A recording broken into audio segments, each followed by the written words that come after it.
Alright, we are live for Monday Night Football.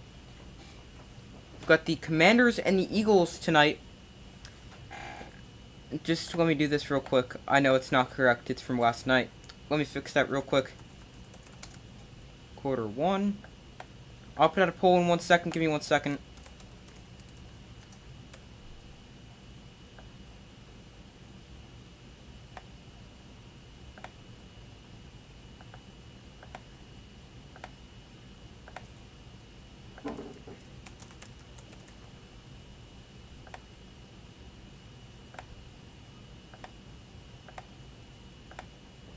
Alright, there we go.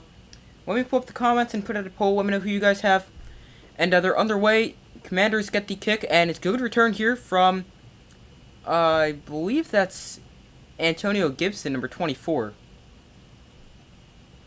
Yeah, that is Antonio Gibson.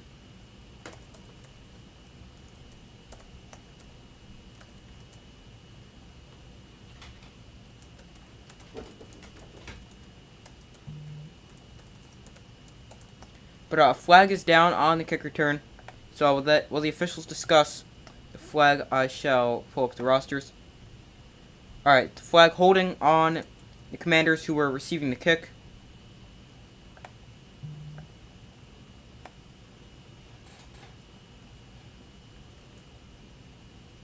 Alright, so give me 1 second to pull up the comments. Still working on that. But the Commanders now going to get the ball inside their own 10-yard line after the holding penalty, so not ideal there.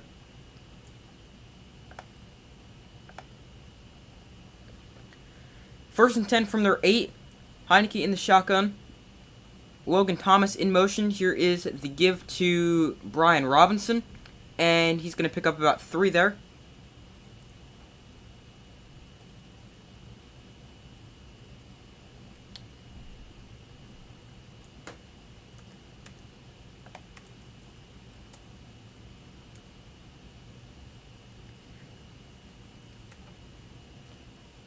Alright, so give me 1 second just to get all this correct.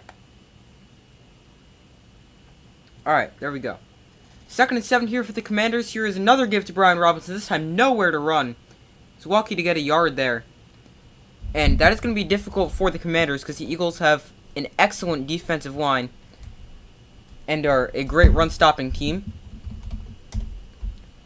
Plus, they've got a good secondary, so it's just been a nightmare for every team that's tried to play the Eagles so far this season.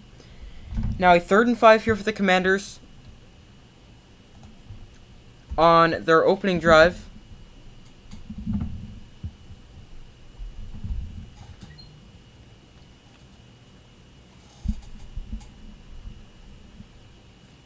Third and 5, Heineke, he looks to throw for the first time. He's going to take a shot down the sideline. Almost what a catch, incomplete. He was looking for number 10, Curtis Samuel. And speaking of wide receivers, the Commanders are getting back rookie Jahan Dotson this week.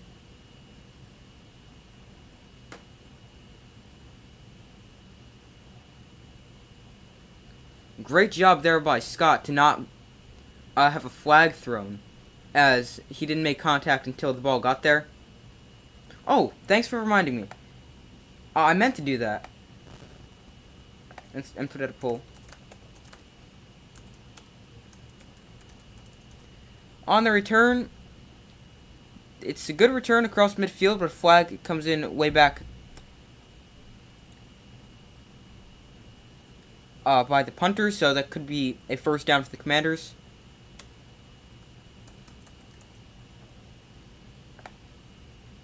Alright, there we go. Thanks for reminding me. Sorry about that. So the penalty is going to be a roughing the kicker call. Roughing, running into, not sure which.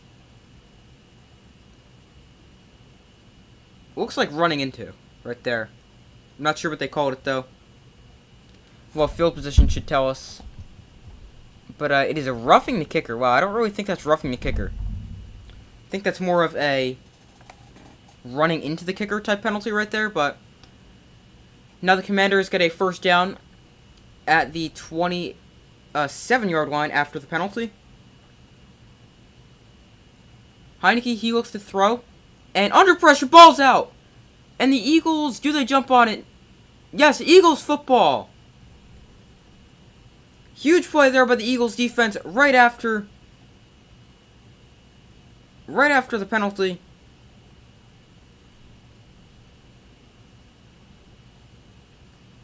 And they give the offense their first possession with amazing starting field position deep inside Commanders territory. Knocked out by Josh Sweat off the blind side. Definitely a fumble. Hand was not coming forward.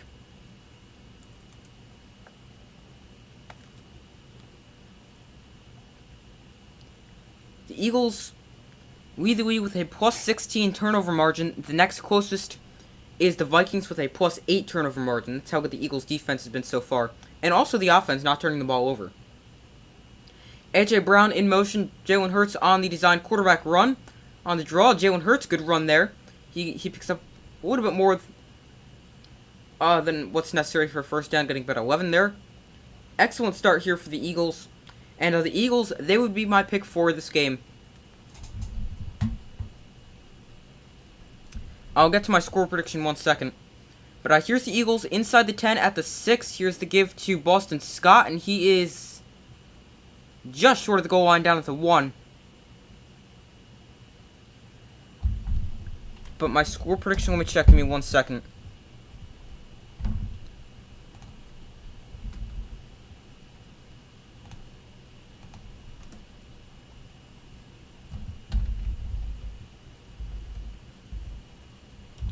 (34-16) is my score. And by the way, there is a touchdown run by Jalen Hurts for the Eagles. And they get off to an excellent start. Defense, big play. The only thing about this is center Jason Kelce, sorry, is limping off the field.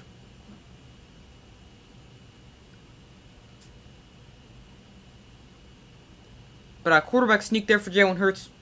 He gets the Eagles on the board first.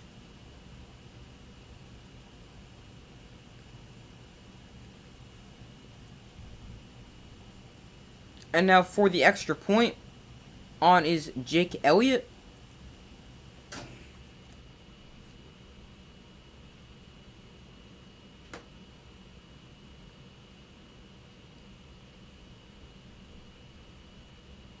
And his kick for the extra point is right down the middle.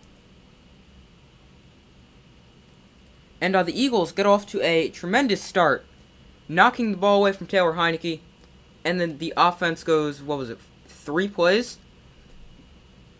And ends with a Jalen Hurts quarterback sneak, giving the Eagles the 7-0 lead with only 12:21, or with only not even 3 minutes off the clock.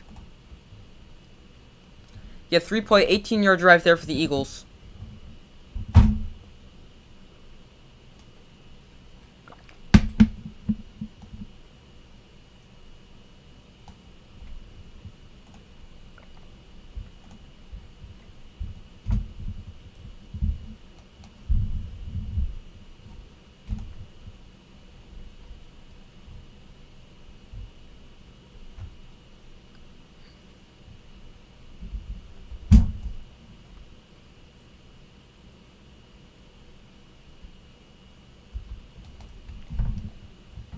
So now, I'm also interested to see the split between the Commanders' running backs, Brian Robinson and Antonio Gibson. So right now on the season, Antonio Gibson has carried the ball 89 times in 9 games. And Brian Robinson 67 times in 5 games. So it definitely seems like Robinson is getting more. I'm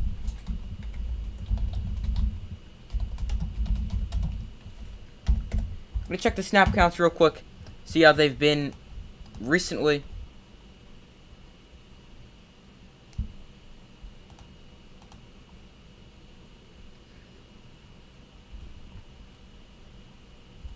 But make sure to vote on that poll if you haven't already. I'm going with the Eagles getting the win.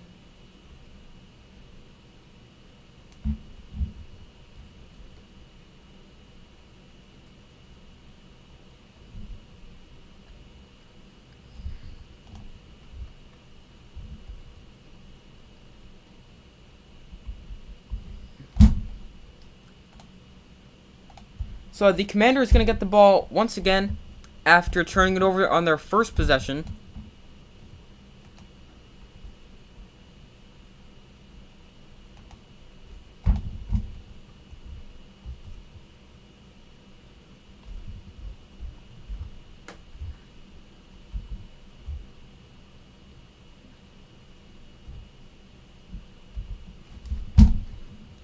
So Jake Elliott kicks it off, and the Commanders went down and bounced the end zone for a touchback.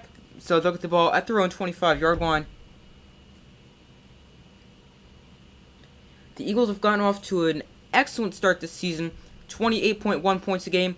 The second best in the NFL. Their defense allows 16.9 points a game, which is the third fewest in the NFL. And they're also off to a franchise record 8-0 start. So from their own 25, Heineke lined up in the pistol, Brian Robinson, the running back, behind him. Heineke hands off to Robinson, who finds some space there, about able to get about 4 yards.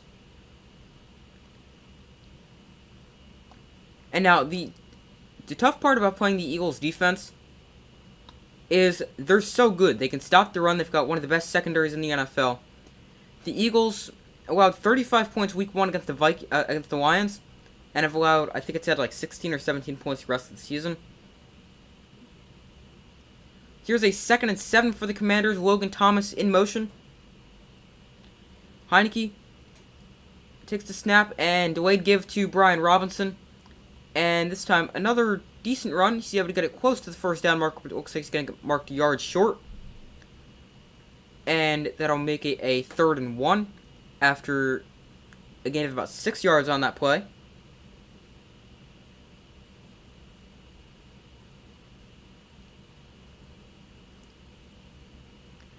Jason Kelce, 131 consecutive starts, the second longest in the NFL, getting looked at over on the sideline by the trainer after coming up limping after the quarterback sneak. 3rd and 1 here for the Commanders. Curtis Samuel in motion.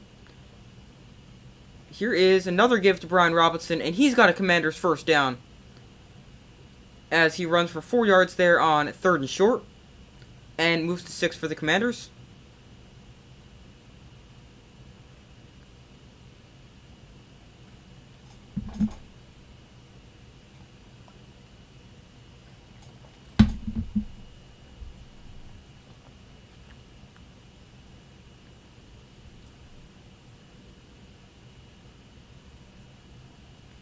Here's a 1st and 10 for the Commanders. Heineke winds up under center, play action. Heineke has plenty of time. Now he's going to roll out and pump fakes. And now on the run, he's going to scamper out of bounds after a gain of 7. Good job there by Taylor Heineke.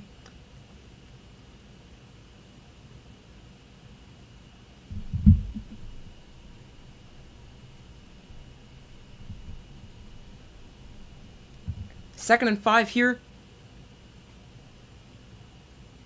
for the Commanders after a 5-yard scramble by Heineke. Sorry, I thought it was a little bit longer than that. Here is the give this time to Antonio Gibson, and he is stuffed right there by the Eagles. Nowhere to run. And in case you guys are wondering about the Commanders' 3rd running back, J.D. McKissick, he is inactive tonight. And speaking of inactives, I'll get the other inactives for you too.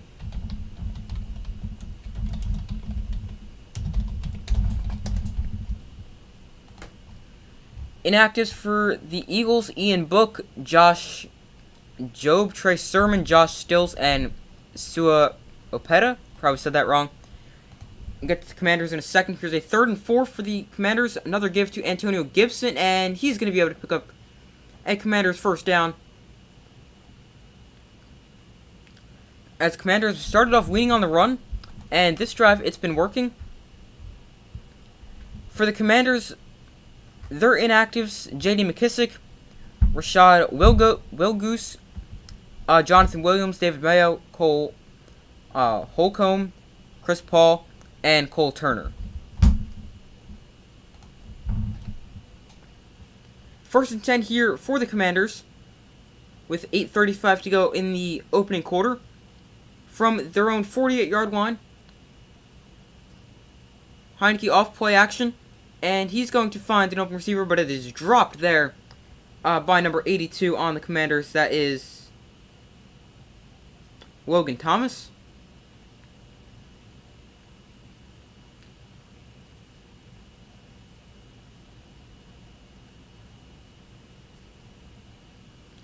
Broken up there by Darius Slay, who put a hit on Thomas right as he was catching the ball, or a little bit after.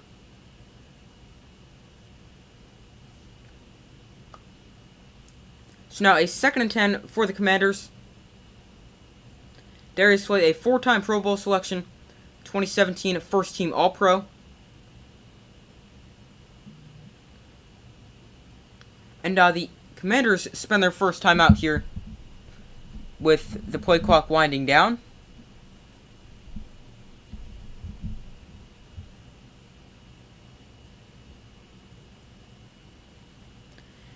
Taylor Heineke filling in for the injured Carson Wentz, who's out with some kind of hand injury.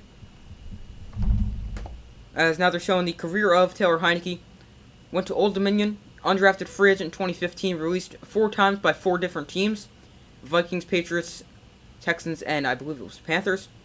He lost a quarterback battle in the XFL to Jordan Ta'amu on the Battlehawks. Then he signed with the Commanders in 2020 and has been their backup quarterback ever since. And has played pretty well whenever he's been needed. Jahan Dotson, the rookie, in motion. Here's to give to the other rookie, Brian Robinson. Robinson just taken down from behind, but still a good run of 8 there. If he was not taken down, he had a lot of green grass ahead. And that could have been a very, very big play there for the Commanders. But he was tackled now, so third and 2.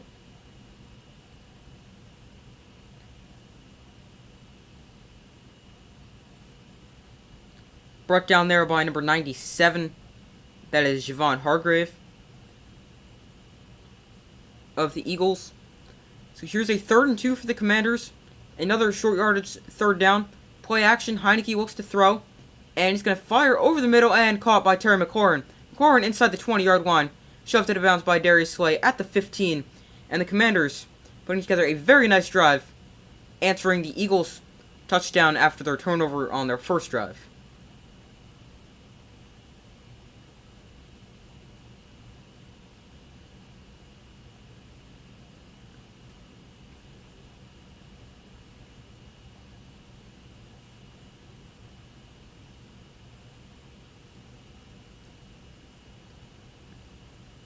So from their own 19, sorry, I was a little bit off by 4 yards there. Here is the give to Antonio Gibson, who's taken down right there. Montez Sweat's second big play play so far, as he forced a fumble out earlier, and now another tackle for loss. I'm not sure if they're technically count that as a tackle for loss, but a good big play there by the Eagles' defensive end.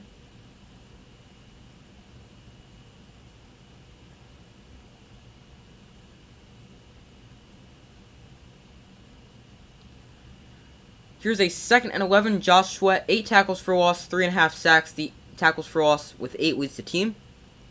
Jahan Dotson in motion. Heineke in the shotgun. He takes the snap.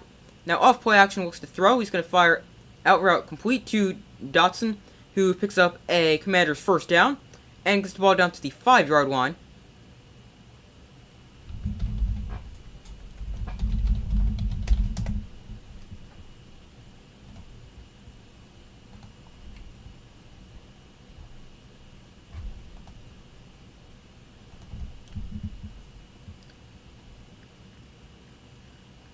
Jahan Dotson's first game since week 4 with a hamstring, as he's missed time with a hamstring injury, but he still leads the team with 4 or 5 touchdown catches. I don't remember which it said. Let me check really quickly. Here is the give to Antonio Gibson, who is just tripped up and falls just short of the goal line to bring up a second goal, as he was just short there. But Jahan Dotson has 4 receiving touchdowns, and that is leading the Commanders. The Commanders score on 58% of their goal-to-go drives, which is 28th in the NFL, or 4th worst. Second and goal, Dotson in motion, and here is another give to Antonio Gibson. This time, he's in for the touchdown, and the Commanders put together a very nice drive, answering back after the Eagles got the first points, and they go march right down the field and cap off their drive with a 1-yard touchdown run by Antonio Gibson. As that drive, they went 13 plays, 75 yards, ending in a touchdown, running the ball a lot there. As already they've ran the ball 11 times for 39 yards. The extra point to make it 7-7, and it is knocked right on through as the Commanders tie up this game.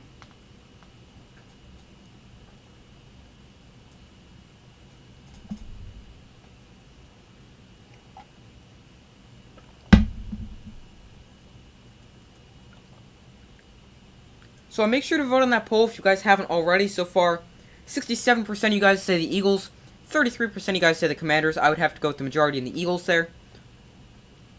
Although I would prefer the Commanders because, as a Giant fan, that gives me some hope they could actually win the division. Because obviously it's going to be impossible to win the division if the Eagles go 17-0.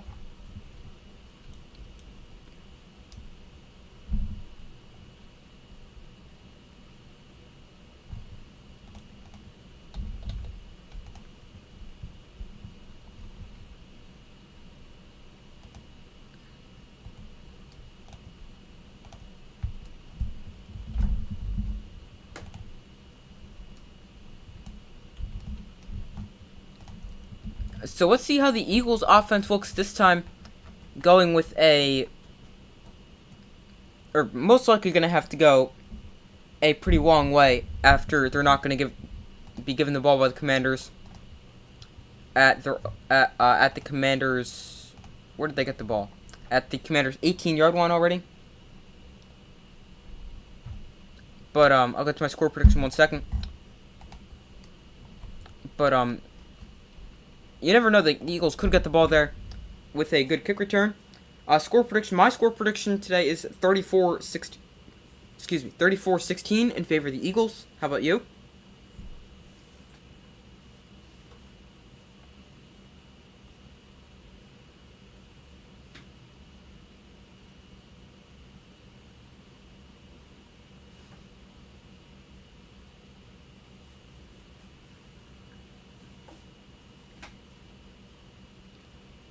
But yeah, I have the Eagles getting the win here. I believe it's 34-16. Let me just check really quickly.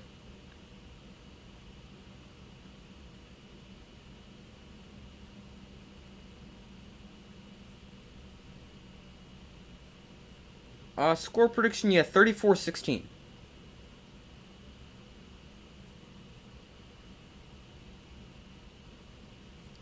Yes, it is in Philly.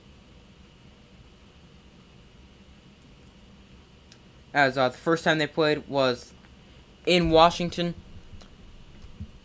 where the Eagles easily won. I think the score of that game was 24-8. This is the Commanders' first quarter touchdown since Week 1 against the Jaguars. So the Eagles set to receive this kick, and it is going to be returned from about the 1-yard line, and he's tripped up at about the 21-yard line, maybe 22-yard line. And that is where Jalen Hurts and the Eagles offense will come back out onto the field for their second drive of the day.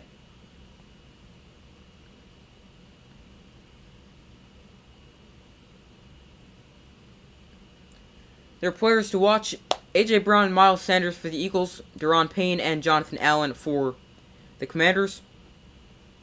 Obviously, A.J. Brown having an unreal season so far. 34-24 Eagles, I could definitely see that. especially after how these teams have looked so far. Here is Hurts. He hands off to Miles Sanders, who breaks it outside and goes out of bounds after about a gain of 6 yards, maybe 7 there. But by the way, Jason Kelce is back on.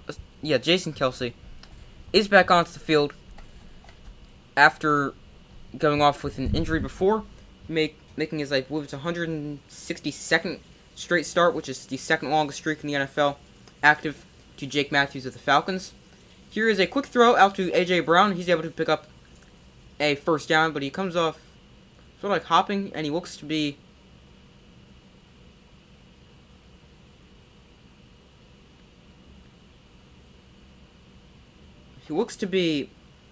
walking a little gingerly there. So hopefully he is okay, as he's such a big part of their offense.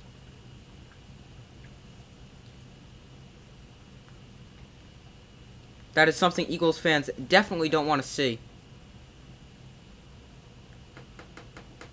Is their true go-to wide receiver. Obviously, they do have Devontae Smith, but he's not quite the level of A.J. Brown right now. Hurts rolling out, fires on the move, and that is caught by number 89 on the Eagles. That is tight end Jack Stoll.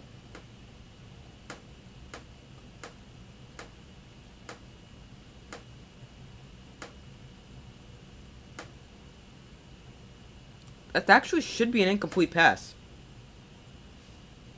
because he lost control of the ball as he hit the ground. Eagles go fast or try to, but delayed by the refs. But now they get the snap off, so they're not going to review that. As there's another first down throw, this one to number 3 on the Eagles, Zach Pascal.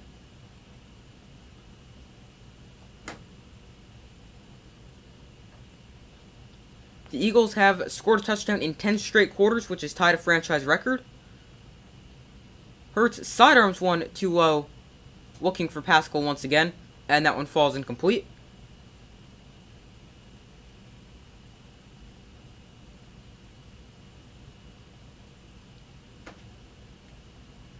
Is Devontae Smith hurt and I just didn't realize it?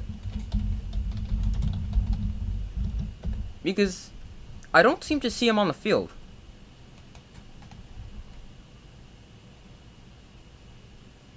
No, he's not hurt. Oh, now he's on the field.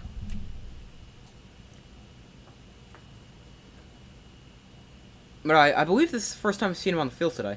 Here is Hurts. He looks to throw. 5-man rush for the Commanders, and just off the fingertips of Devontae Smith. And that one is incomplete.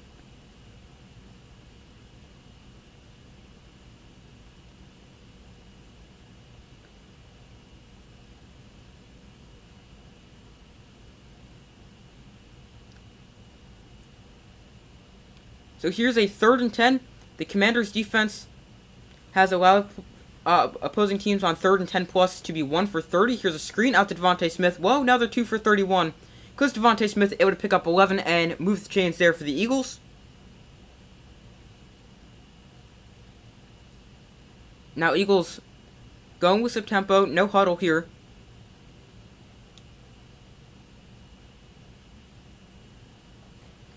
Here is Hurts off play action, and another quick throw to Devontae Smith, this time picking up 7.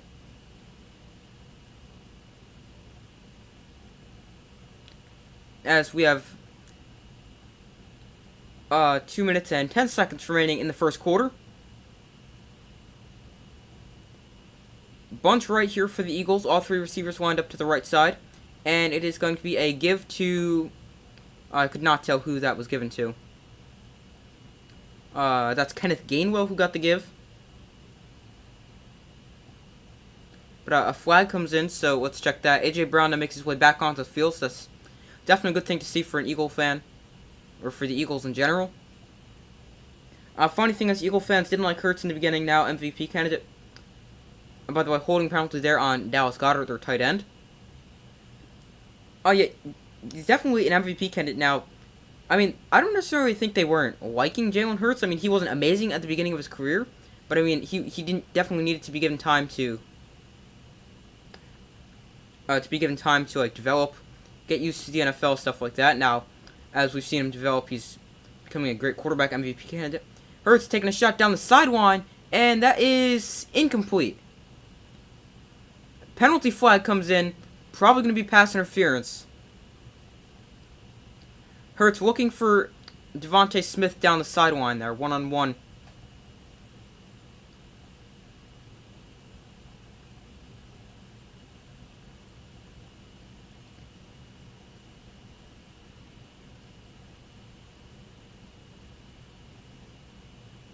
There was definitely a little contact there.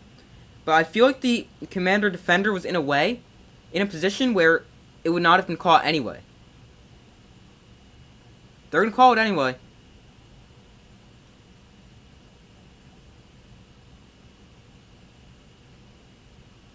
They booed a selection at the draft? I do not remember that. Oh, sorry about that. Thanks for letting me know. I did not remember that at all.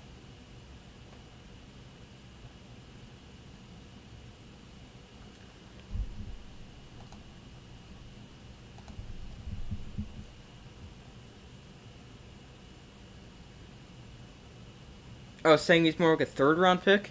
I don't remember that, so thanks for letting me know.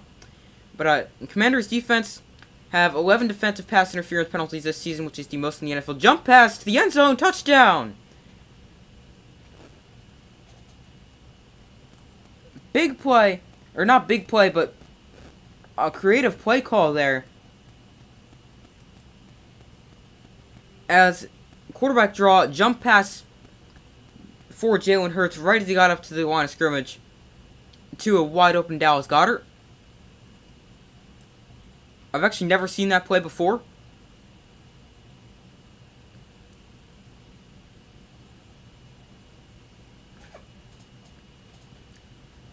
So now, Eagles to make it 14-0, and this is a wobbly kick, but it is still good. And the Eagles get back to a 7-point lead.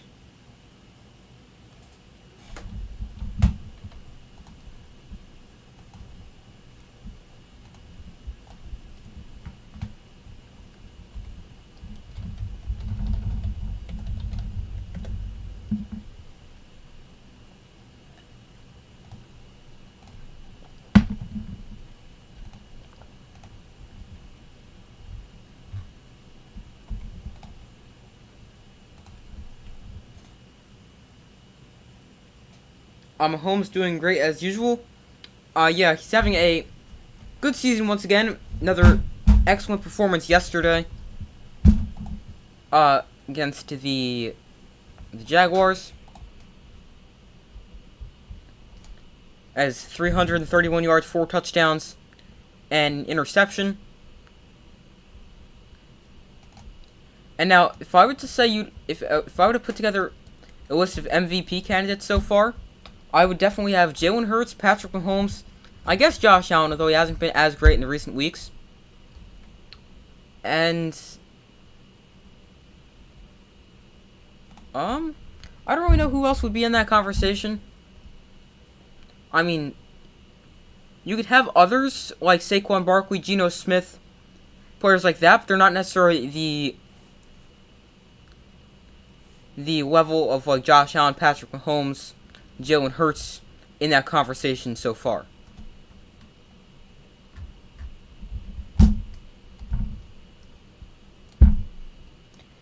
I actually think the Chiefs win the Super Bowl. So now I can definitely see that. So now, right now there is, let's see. There is, I'm going to count how many teams I could see winning the Super Bowl.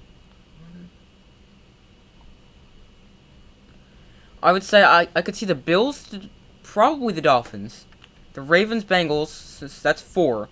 Nobody from the AFC South. Don't think the Titans or Colts really have a chance. I could see the Chiefs or Chargers if the Chargers get healthy. So there's 6. I could see the Eagles winning the Super Bowl. I could see the Cowboys winning the Super Bowl. I could see the Giants winning the Super Bowl. I could see the Vikings winning the Super Bowl. There's a lot of teams I could still see winning the Super Bowl. Now, I still think the teams like the Buccaneers and the Packers could win the Super Bowl, although it is a lot more unlikely after the way they've started.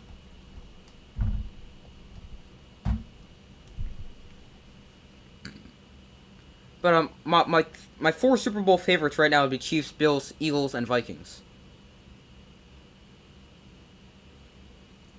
So the Commanders get the kick, and that is going to be a touchback as it bounces halfway through the end zone. And Taylor Heineke and the Commanders offense will come back onto the field. AFC contenders, Chiefs, Bills, and Dolphins. Definitely think that. You could also throw, I feel like the Bengals could definitely be there. The Ravens could definitely be there. There's a lot of teams with Super Bowl potential. Not everyone has been amazing so far, but I mean, a lot of teams still have Super Bowl potential. 1st and 10, Heineke under center. He hands off to Brian Robinson. And now Robinson trying to find some space, only able to get about 3 yards there before he is taken down. Fletcher Cox loses his helmet on the play. And NFC, Eagles, Commanders, Eagles, Vikings, and Cowboys. Vikings definitely, after they beat the Bills yesterday, they can play with anyone. The Eagles, I mean, obviously they've shown they can play with it, or they could be a really good team as they're the only undefeated team in the NFL. But the Cowboys, I mean, they haven't been amazing in the playoffs lately, but with how they're looking in the regular season, they could definitely go win a Super Bowl. Here is a quick screen to Terry McLaurin going inside, and he is going to get swung down about 1.5 yards short of the line to gain. Even the Giants, yeah, there's a few teams like the Giants, like the Seahawks, I'm trying to think if there's anyone else. Like the Giants and Seahawks, maybe even a few other teams, but where they're like playoff contenders, but they might not necessarily be the level of other teams like the Eagles and Vikings for Super Bowl contenders. Here's a 3rd and 2 for the Commanders from their own 32, well 32 and a half. Heineke, quick throw, and that is complete to Terry McLaurin for an Eagles first down.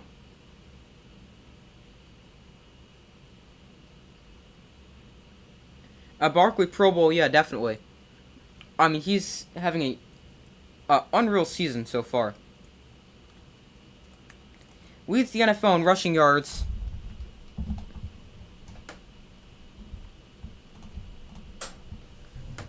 Leads the NFL with rushing yards almost at 1,000 already. 931. Also, it's got 6 rushing touchdowns. That is tied for 6th in the NFL.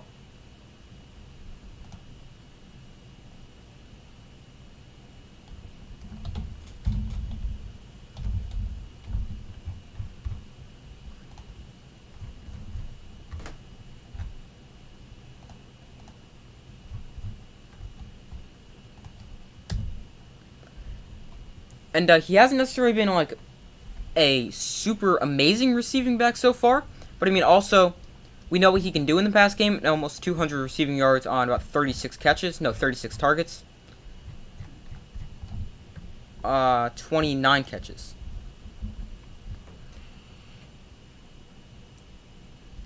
And I mean, when you look at what he's done, he's been able to stay healthy as well, and been really productive. I mean, yeah, definitely Pro Bowl. I mean, he's in the MVP conversation, I would definitely say. Definitely comeback player of the year so far. He's like the only player I could see with comeback player of the year right now.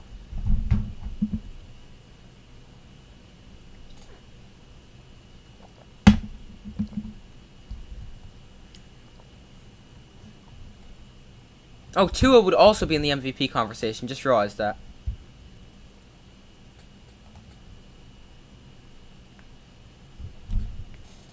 So yeah, if I had to put together a list of top 5 MVP contenders right now, I'd go Jalen Hurts, Josh Allen, Patrick Mahomes, Tua, and Saquon Barkley. Those would be my 5. I'd love to see a running back getting MVP. I mean, it hasn't really happened recently. When was the last time? What was it? Adrian Peterson? In what was that, 2012 when he won it?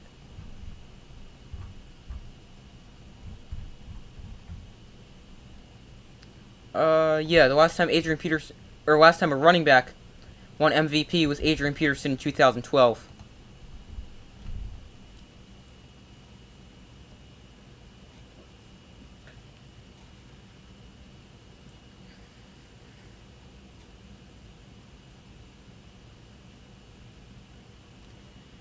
So here's the Commanders from their own 37-yard line after picking up a first down as the first quarter expired.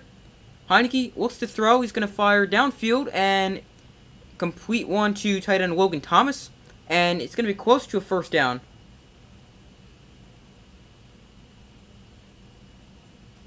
Depending on where they're going to spot this, he was coming back to the ball. They're going to actually spot this as a 2nd and 1. Commanders 4 or 5 on third down. Why are they putting up third down stats right now when it's 2nd and 1? That makes absolutely no sense from the ESPN broadcast. But if they're 4 or 5 on third downs, just in case anyone's wanted to know that on 2nd down. 2nd and 1, here is the give to Antonio Gibson, and Commanders' offensive line gives him a good push to ensure he gets the first down by about a yard or two.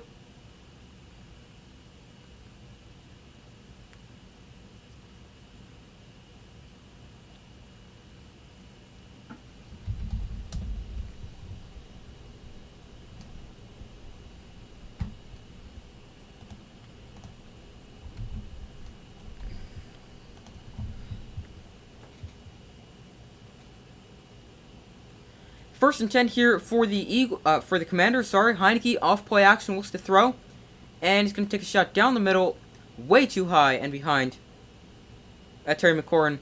But a flag comes in. So let's see what the flag is.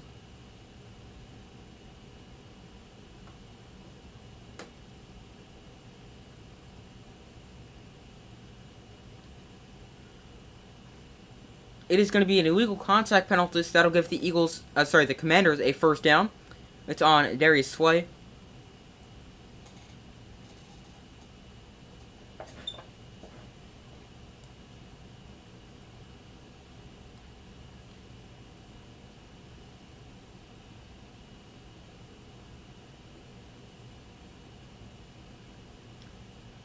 But yeah, definitely some contact there, as the NFL said they wanted to call more illegal contact penalties, and they've definitely done that. I've seen a lot more this year than I've seen in previous years.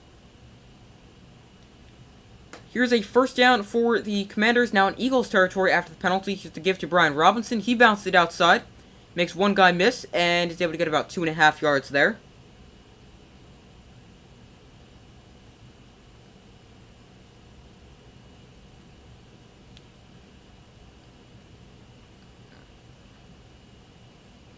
Injured Eagle down in the play, that is Montez Sweat, who's had a great game so far with a tackle for loss and a strip sack so far.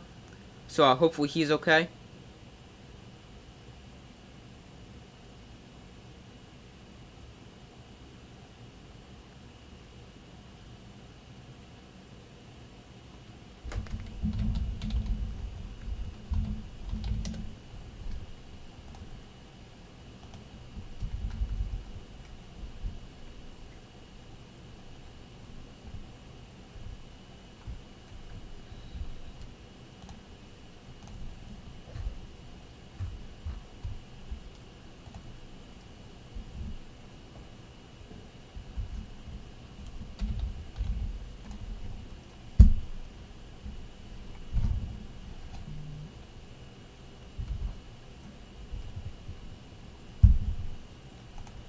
So hopefully Sweat is okay for the Eagles, as they're at commercial break right now.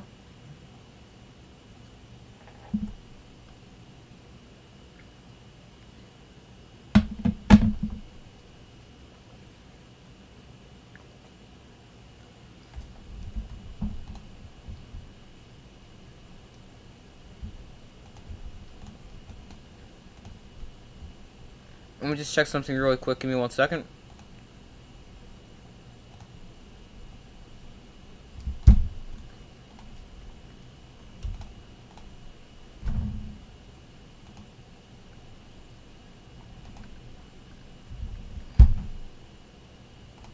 Alright. So, updated results in the polls so far. As remember, this stays out the entire game, so make sure to vote if you haven't already. But the Eagles have 54%, Commanders 46%.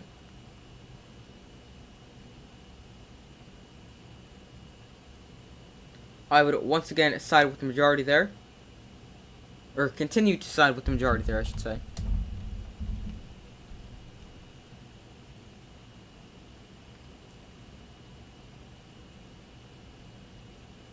Josh Sweat was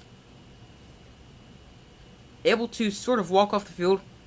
He was injured as Logan Thomas went diving at his lower body. 2nd and 8 here for the Commanders. Heineke lined up in the shotgun. He goes play action. Off the fake to Antonio Gibson and way too high on the throw there. Looking for Terry McLaurin once again. That is his, 4th or 5th target so far. They've looked his way a lot. Yeah, 4th target. And, I mean, they should, as he's a very, very good wide receiver and definitely their go-to wide receiver. You have to be really tall to catch that one. Here is a long 3rd down here.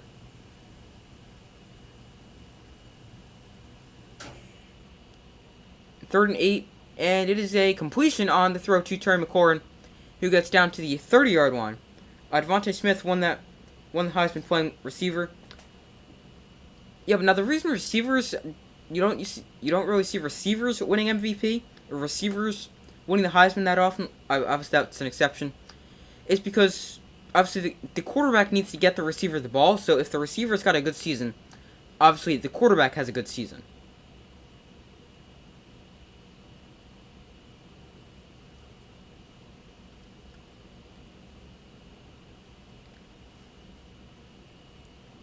Here is Curtis Samuel in motion. Here's the give to Antonio Gibson. And he cuts upfield after a gain of 5, or is tackled after a gain of 5.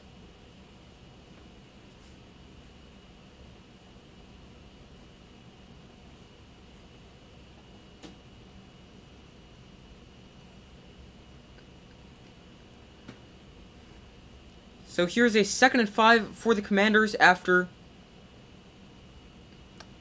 a 5-yard run there by Antonio Gibson.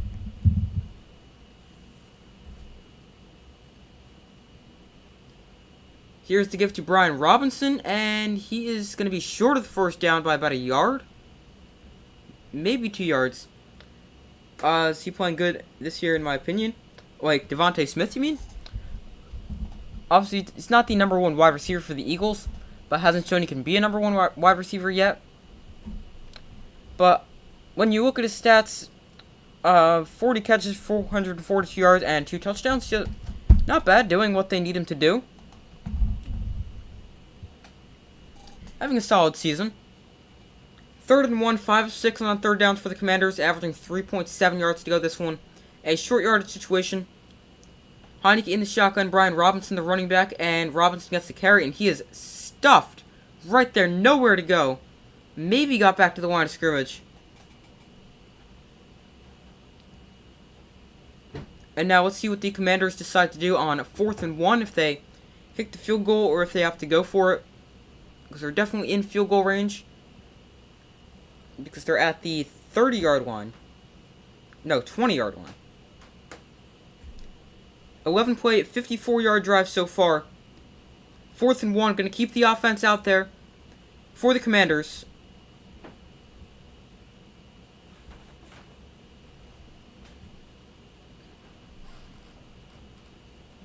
Fourth and 1, need to get to the Eagles 20.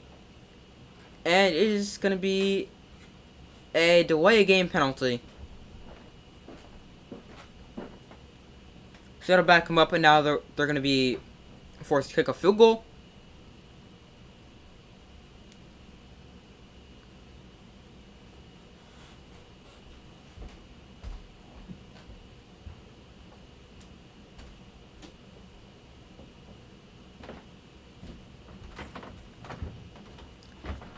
Didn't get the snap off in time. I think he went in motion a little bit late. But, now they're going to be forced to settle for a field goal attempt. Joey Sly on to kick for the Commanders. He is, I think it's at 11 of 13 on the season. Here's a 44-yard field goal attempt, and it is good to make it a 10-7 Eagles, a 14-10 Eagles lead.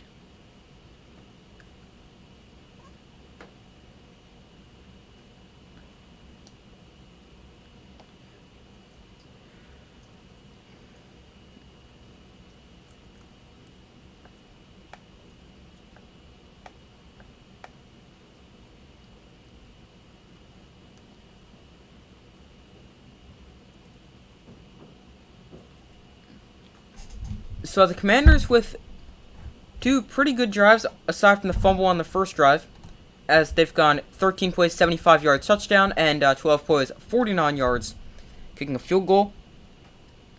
Now, they have not been able to stop the Eagles. Both times the Eagles have touched the ball, they scored a touchdown. So let's see if that trend continues, or if the Commanders' defense finally gets a stop.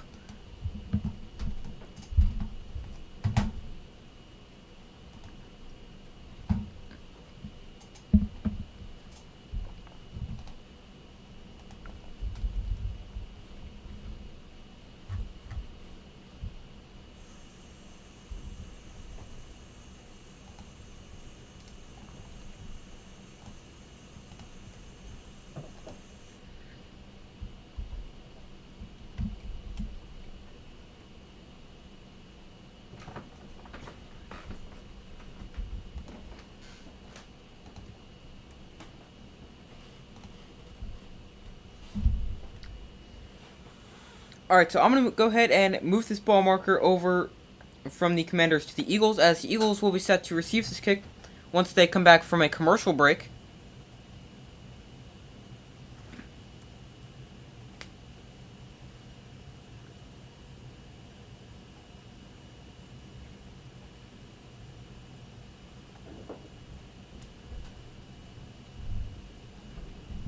Jalen Hurts was the 5th quarterback selected in the 2020 NFL Draft. He has now won 11 straight regular season starts, which is an Eagles franchise record.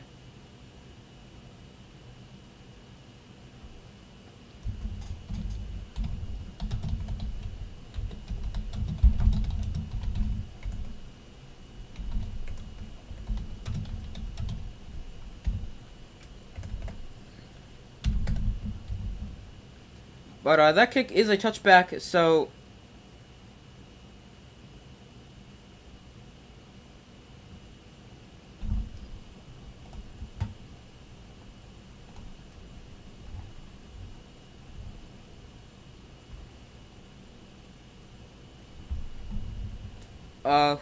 who is...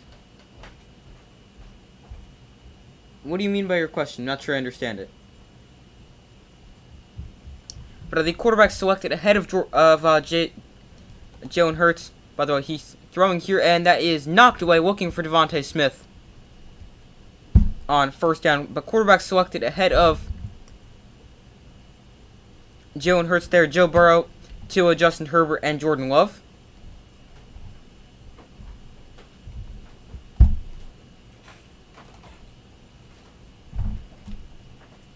Oh, who's their tight end? Now I understand it. It's Dallas Goedert. Sorry, I didn't understand TN. Sorry, I probably should have.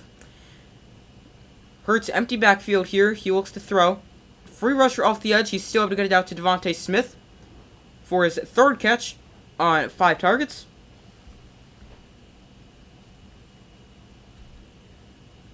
And that's going to bring the Eagles about a 3rd and 5, 3rd and 6.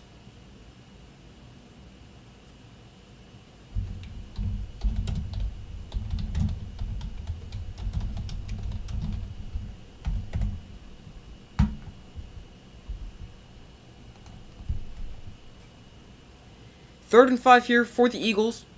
From their own 30, they need to get to their own 35. Devontae Smith in motion.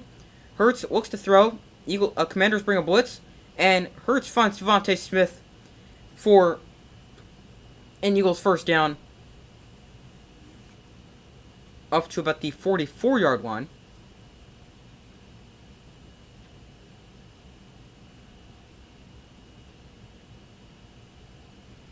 Commanders brought a blitz there, leaving a spot in the middle of the field. Jalen Hurts filled it there with getting the ball to Devontae Smith. Hurts taking a deep shot down the field, looking for A.J. Brown, and intercepted. Now on the return, cutting back up the field, and finally taken down at the Commanders' 45-yard line. A flag comes in late.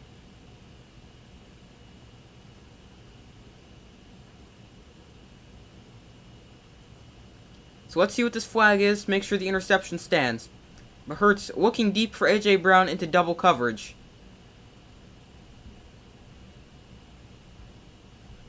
So let's see what this flag is.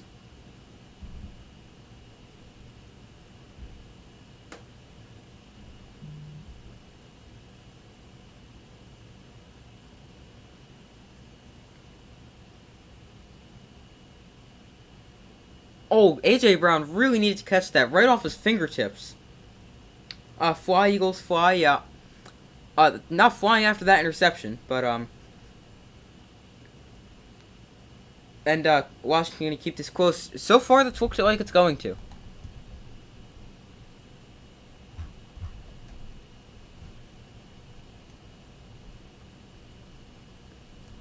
Oh, it's just play under review.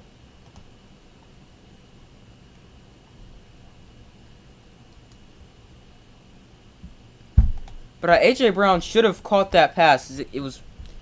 It originally, well, really, it should have been intercepted the first time. Because as it was coming down, it went through the defensive back's hands, off the fingertips of A.J. Brown, and back into the hands of the defender. I mean, obviously not the greatest decision there by Jalen Hurts throwing into double coverage.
So, the Commander's going to get the ball, so when we change this ball marker back to the Commanders after the interception.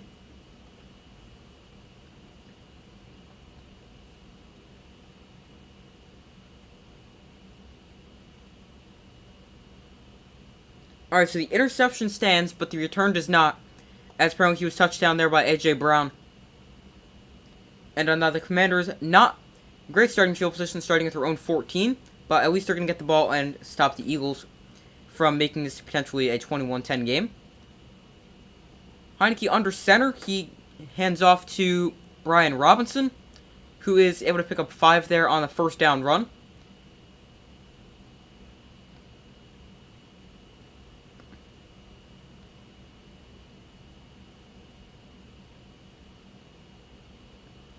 Really wasn't double coverage there, it just looked like it.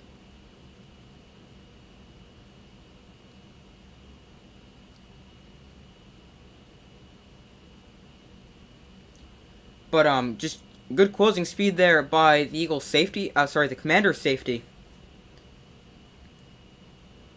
Jalen Hurts' first interception since week 4. Here's the give to Antonio Gibson. And looks like he's going to be just short of the first down. But a yard or so short. But Brian Robinson has definitely been the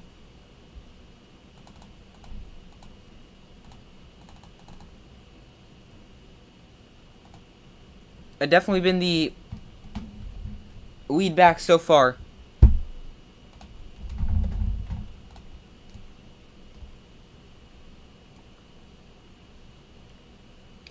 And here on third down, they go to Brian Robinson, and he's able to get a Commander's first down. Brian Robinson, 12 carries so far today. Antonio Gibson with 6.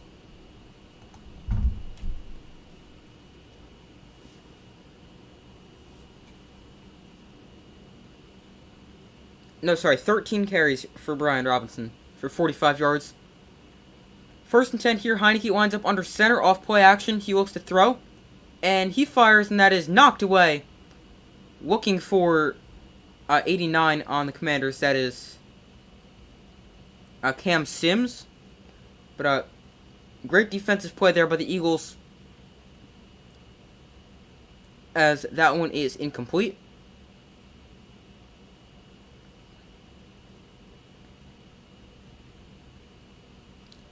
This time, the Eagles safety makes a good play, recognizing the pass. Marcus Epps there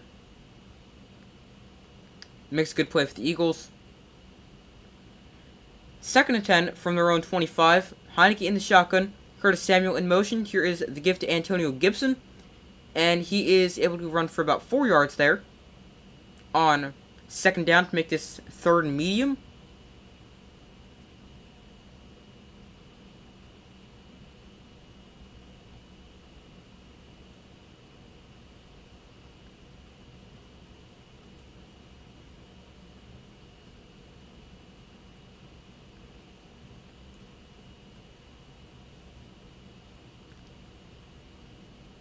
So here's a 3rd and 6 for the Commanders from their own 29, have to get to their own 35. Heineke in the shotgun. He looks to throw, and he fires over the middle, and that is complete to Curtis Samuel. Samuel turning upfield. He slips and is out of bounds across midfield into Eagles territory at the 49. Big pickup there on third down, moving the change for the Commanders.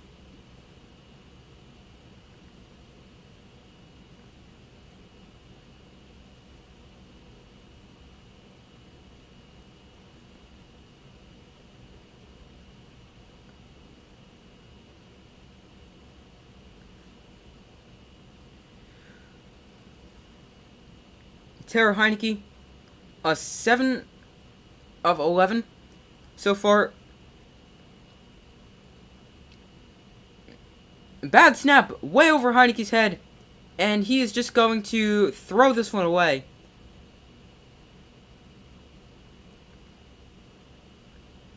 Good job by Taylor Heineke to avoid a disaster right there.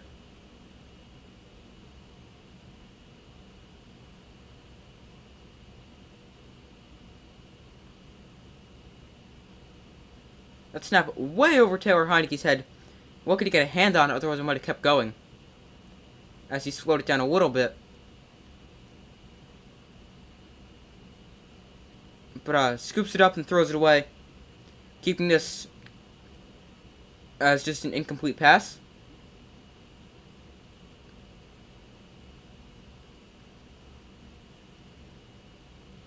And now the Commanders spend their second timeout. That snap also could have been bad because the play clock was winding down, and Heineke, you could see him clapping his hands a lot, so the snap could have been rushed right there, which is a reason it could have been a bad snap.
So there's still a commercial break waiting for them to come back after the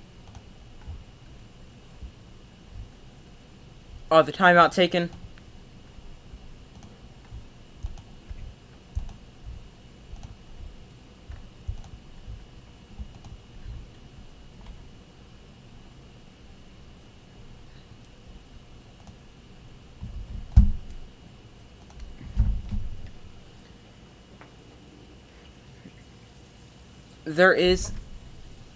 So Eagles currently up 14-10 with 5:18 left to go in the first half.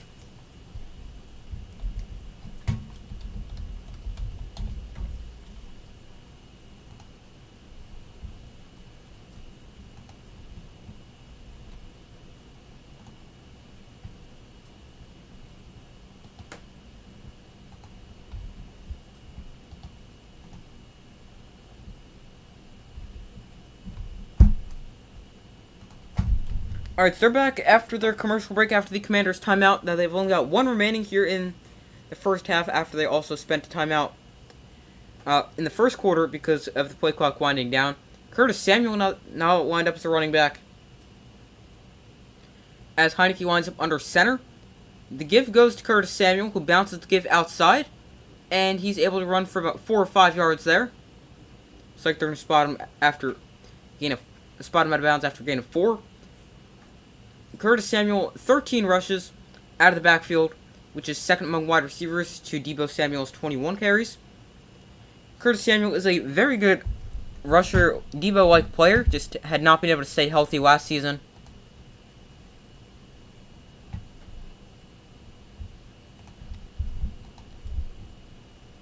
Because in his career as a member of the Panthers, he also received a lot of carries. He's got 94 rushes in his career.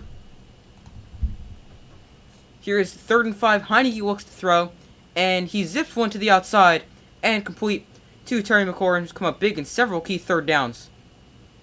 For another 25-yard gain there on 3rd down, or about 25 yards.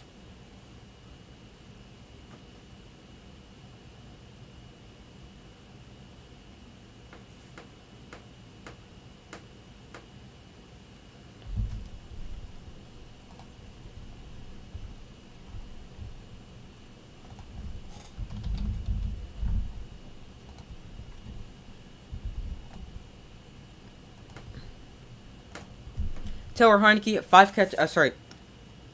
5 catches, 67 yards. Here's Antonio Gibson. He's bottled up right there. Nowhere to run. And that brings up a 2nd and 10.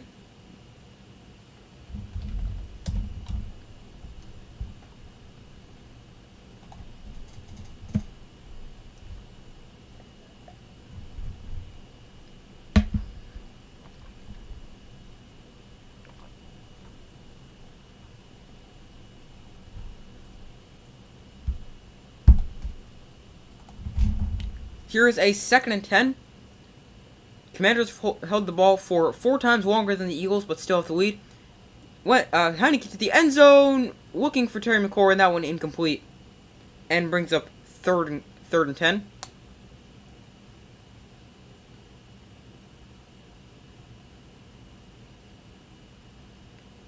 Looking for Terry McLaurin one on the outside of Darius Slay.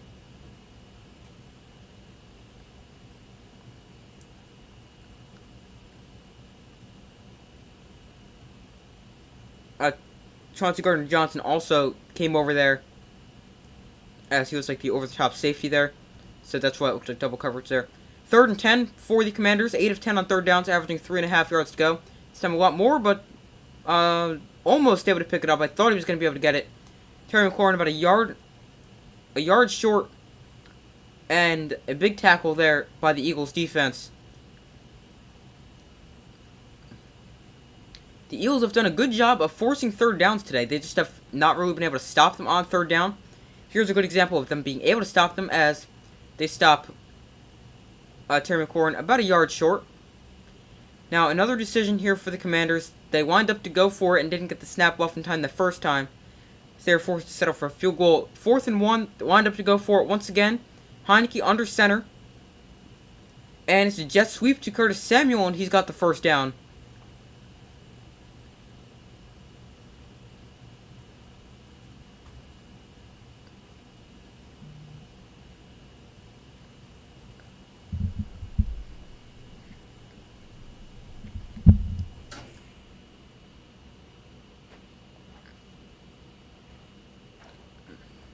And that is going to bring us to the 2-minute warning here in the first half. Eagles up 14-10, but Commanders are moving the football as they keep converting third or fourth downs. This drive, 13 plays, 71 yards. And when you look at the time of possession, as I was talking about before, the Commanders have held the ball for 22 minutes and 22 seconds, whereas the Eagles have possessed the ball for 5 minutes and 38 seconds, yet still hold a 4-point lead.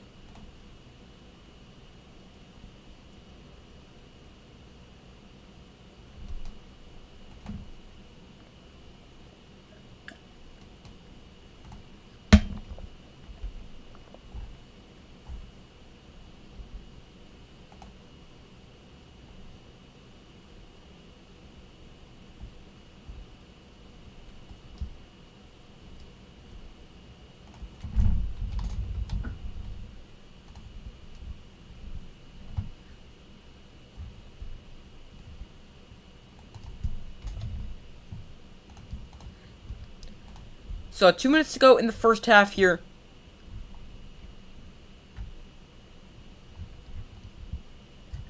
As the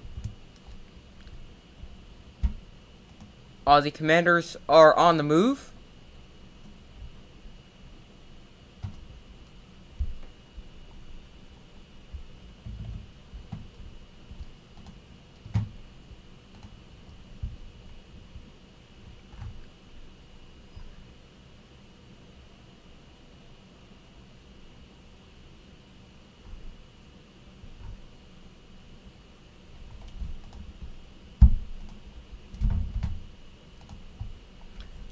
So waiting for them to come back from commercial break after the 2-minute warning.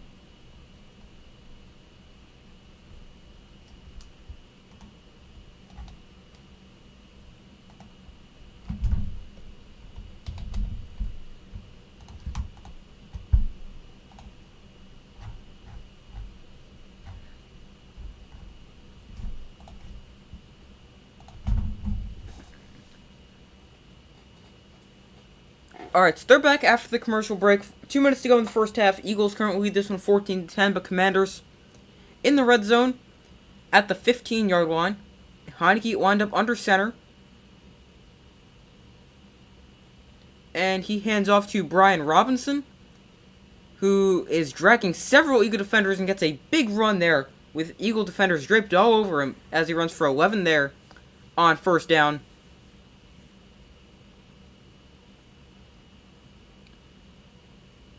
He was hit after about 3 or 4 yards and ran for another 6 or 7 yards, dragging Eagle defenders.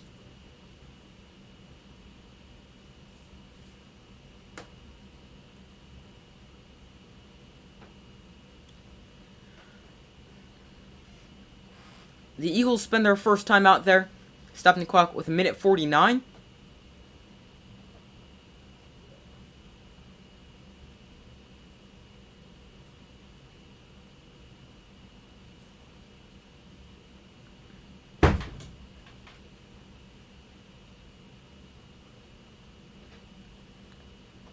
So Eagles also will receive the second half kickoff.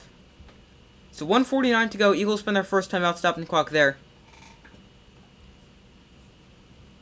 Commanders' current drive, 14 plays, 83 yards, has taken 6:54 off the clock. Heineke wind up in the pistol. Brian Robinson running back behind him. Heineke hands off to Robinson once again. Robinson spinning, going to be marked down just shy of the goal line.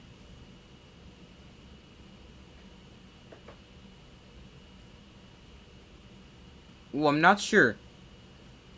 If he didn't touch the ground the first time, then I think he's in. Let's see. This is going to be a good look.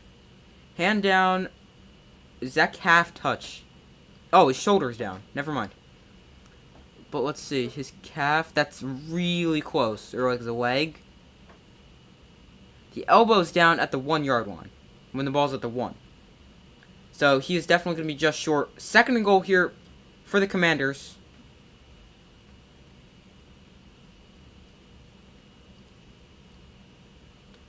Snapping the ball from about the half-yard line. Brian Robinson, once again the running back. This time they're operating out of the shotgun. Here is the give to Brian Robinson. Robinson is... now he's in. Reaching the ball across. And the Commanders take their first lead of the day as Brian Robinson gives them the 16-14 lead before the extra point, which can make it a 17-14 lead. 1-yard touchdown run for the rookie there.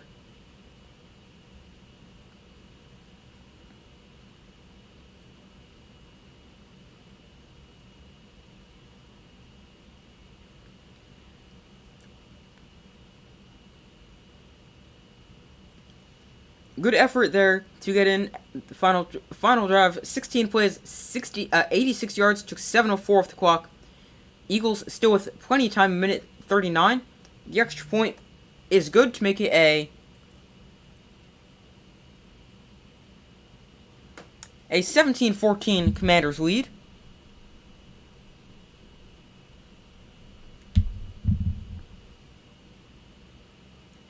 Now, I'm going to go ahead and move this ball marker over to the Eagles as they're going to get set to start third 2-minute drill with a minute 39 to go.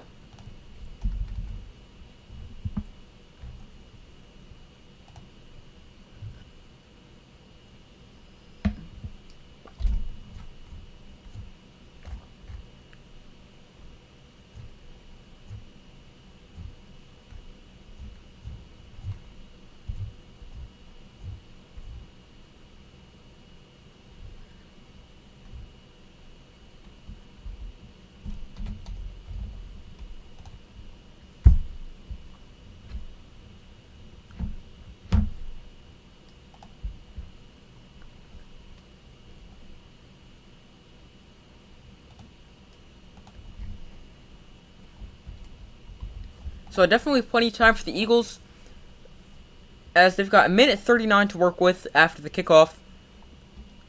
Like, the kickoff still has to come. How many timeouts left for Philly? Just going to get to that one timeout left for each team.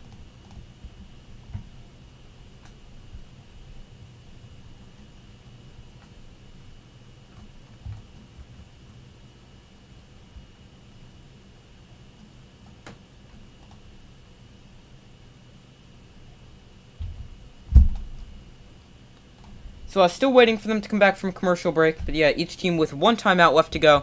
The Eagles spent 2 late in that Commanders drive to ensure that they had some time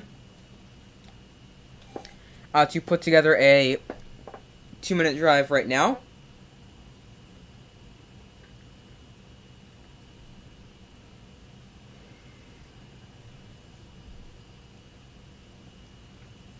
Still waiting for them to come back from commercial break. Seems like a long one here.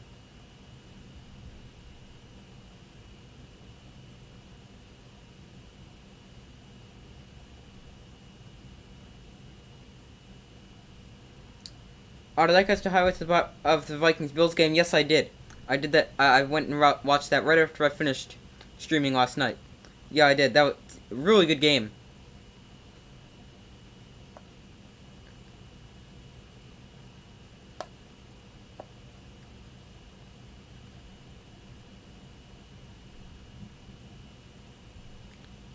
Here is the kickoff. That'll be a touchback as it bounces in the back of the end zone for a touchback.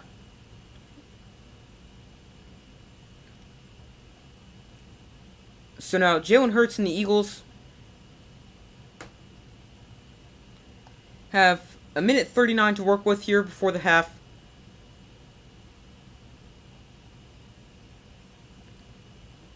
The Commanders' last drive was 16 plays, whereas the Eagles have ran a total of 16 plays. Hurts dumps it off underneath, but that is dropped by Kenneth Gainwell to bring up 2nd and 10, but only 4 seconds tick off the clock there. So now the Eagles are set to receive the second half kickoffs. They could theoretically go up 31-17 without the Commanders even touching the ball if they score a touchdown late here and then score a touchdown once again. 31-17. Here is the gift to Gainwell, and he is going to pick up 5 there. but he is down inbounds, so the clock will remain running. We've got a 3rd and 5 here for the Eagles.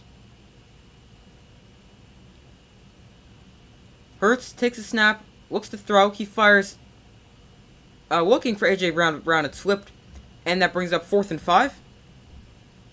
And I don't think that is the drive the Eagles had in mind there, as they go a quick 3 and out.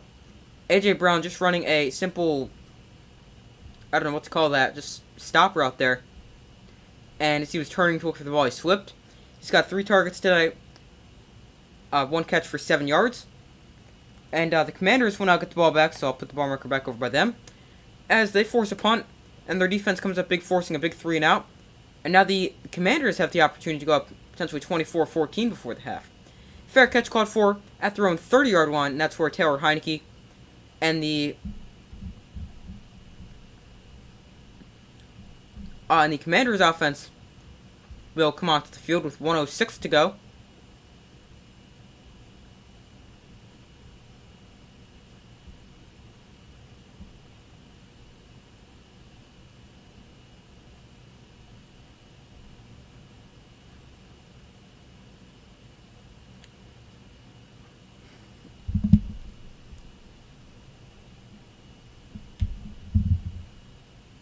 .106 to go from their own 30-yard line. 1 timeout for the Commanders, 1 timeout for the Eagles. Here's a quick throw to Antonio Gibson, who's not able to get out of bounds, tackled inbounds by 43. That is Kaiser White.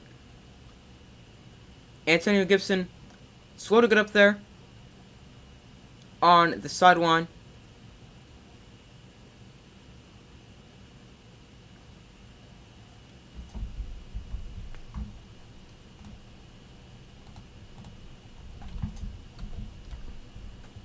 So hopefully he is okay.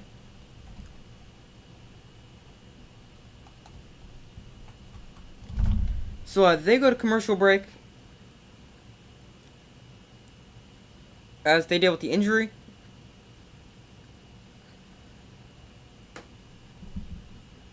Hopefully Gibson is okay.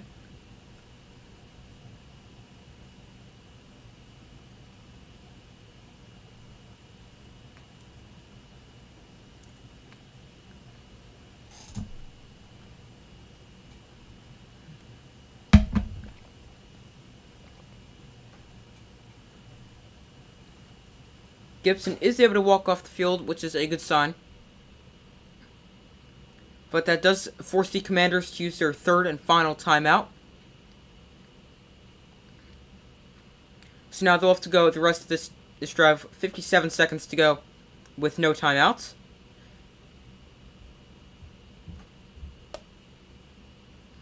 So 2nd and 5 here.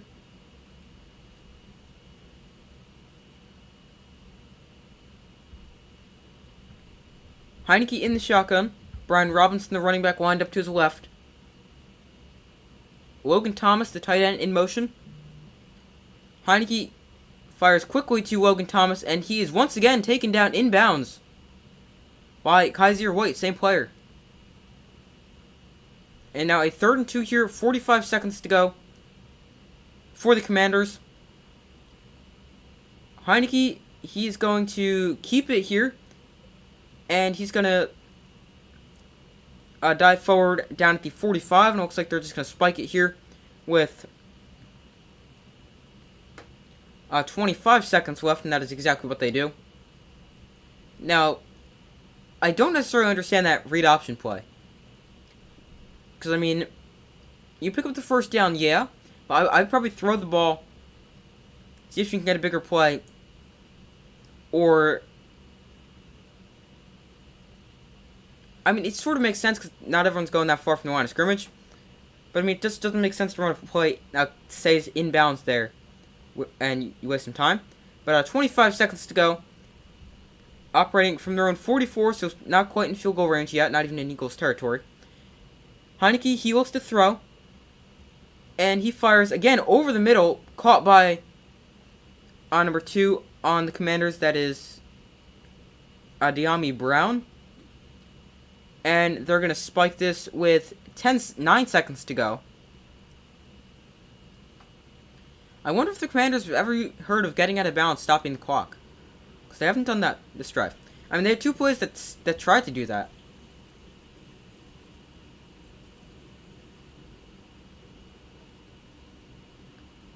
But as they show the replay of the catch by Brown, definitely a catch as it hit his arm and not the ground.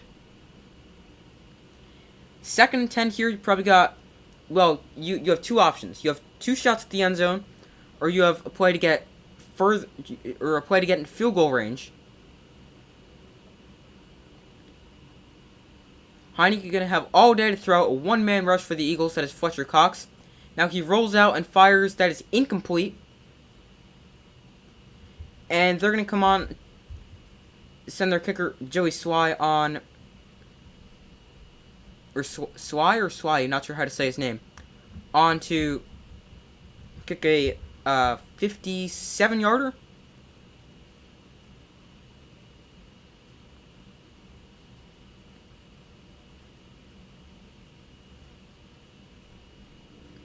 So a 58-yard field goal attempt before the half for the Commanders. And his kick is drifting, but he got it. A 58-yard attempt is good by the Commanders as they take the 20-14 lead into the locker room over the undefeated Philadelphia Eagles.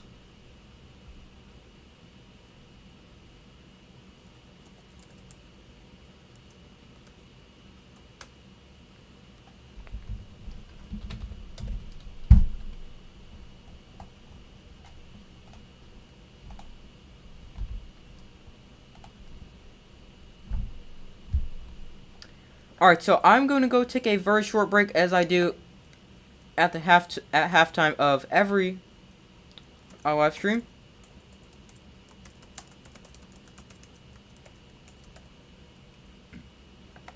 So just give me 1 second.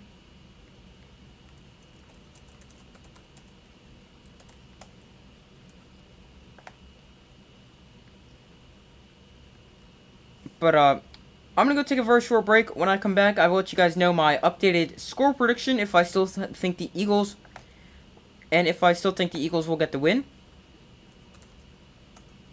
So I will be right back. Just give me 1 second.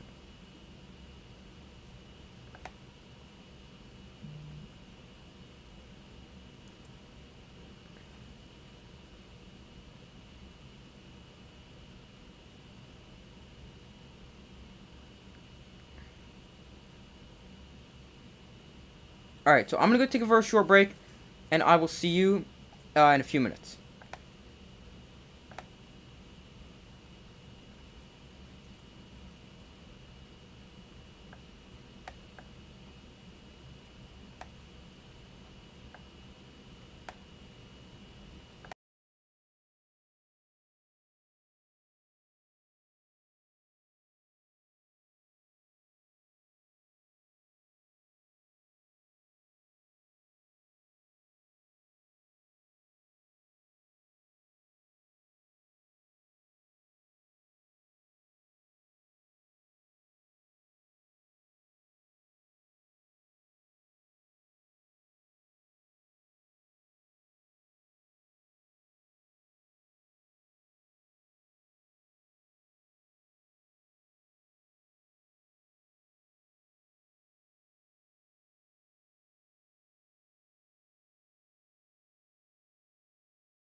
Alright, I'm back. Thank you guys for staying with me.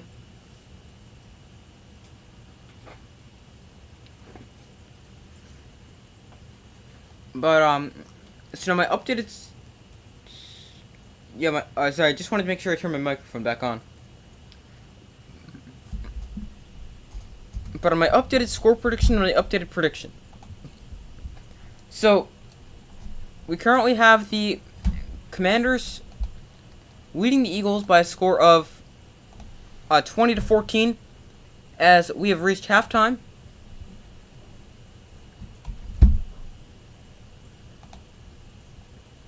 And now my score prediction and updated prediction overall, I'm gonna still stick with the Eagles. They found a way to get the win all season long. I didn't necessarily think it would be this close. But the Commanders have looked good. 1 second. But yeah, the Commanders have looked good so far as they currently hold the lead. And I'm just checking real quick to see if this is the first time they're losing at halftime.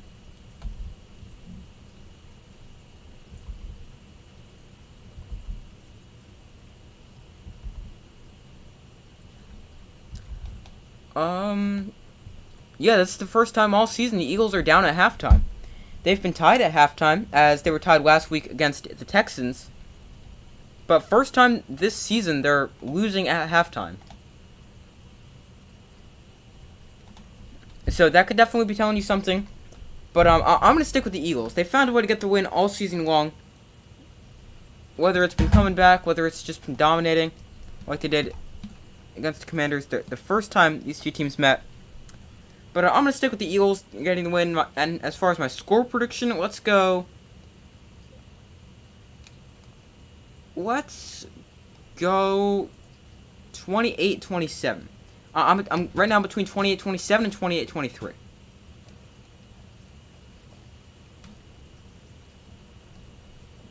But let me know your updated score prediction and your prediction overall in the comments.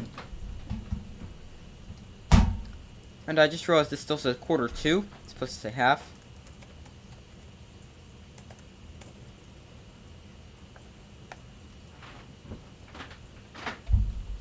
Alright, and comparing some team stats and player stats. We'll start with player stats. We've got Taylor Heinicke. He is 12 of 21 for 145 yards, no touchdowns, no interceptions. Rushing for the Commanders, Brian Robinson Jr., 16 carries, 60 yards and a touchdown. Antonio Gibson, 8 carries, 23 yards and a touchdown. Curtis Samuel, 3 carries, 5 yards. And Taylor Heinicke, 2 carries for 12 yards. Receiving for the Commanders, Terry McLaurin, 6 catches, 76 yards. Curtis Samuel, 1 catch for 23 yards. Yami Brown, a catch for 15. Jahan Dotson, a catch for 14. Logan Thomas, a catch for 12. Antonio Gibson, a catch for 5. Cam Sims, no catches on one target. For the Eagles, passing, Jalen Hurts, 9 of 15 for 77 yards, a touchdown, and an interception.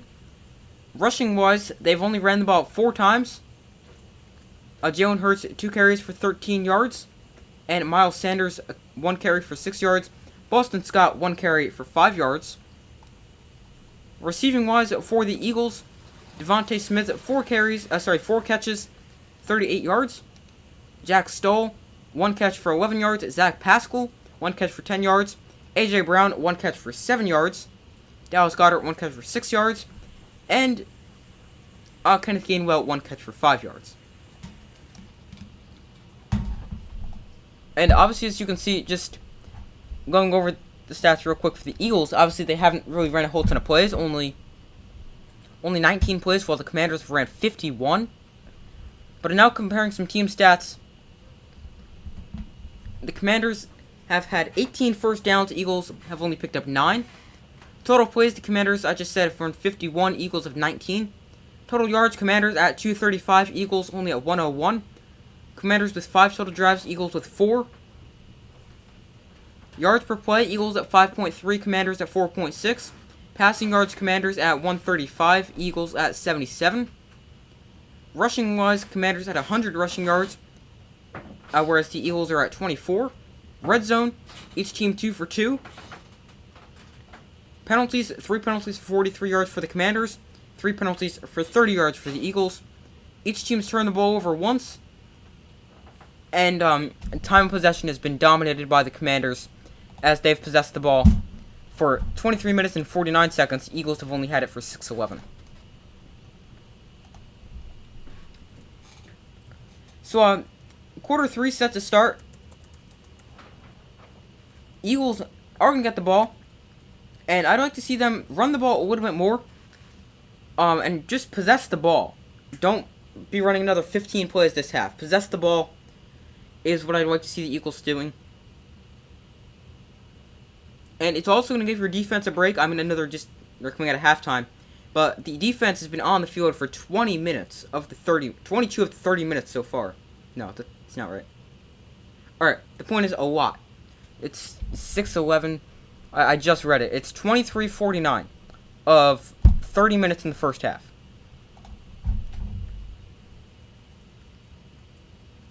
So,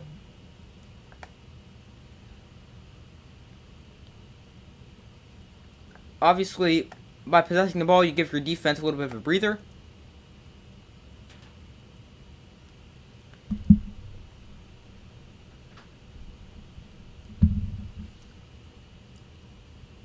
Since the Eagles' 14-7 lead, the Commanders have scored 13 unanswered points. It ran 34 plays and had 165 yards. The Eagles have not scored, ran 7 plays, and then I don't remember the last stat.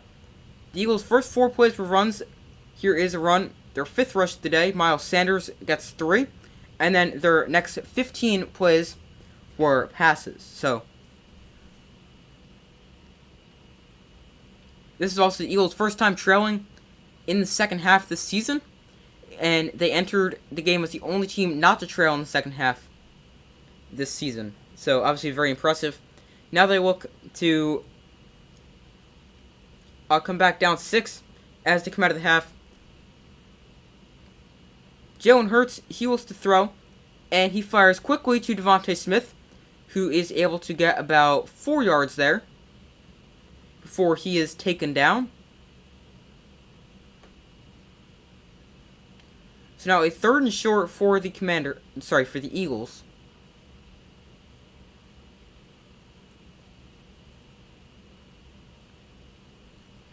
So let's see what they opt to go with here. 3rd and 3. Kenneth Gainwell, the running back, standing to Jalen Hurts' right as they line up in the shotgun. Hurts, he looks to throw. He fires quickly, and that is knocked away. Looking for A.J. Brown. Good defensive play there made by number 29 of the Commanders. That is Kendall Fuller.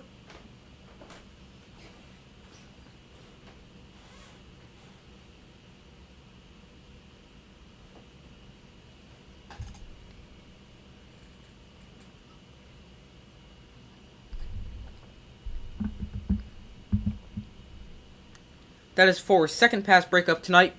And quick 3-and-out for the Eagles, as there's another example. Offense not able to keep the ball for long.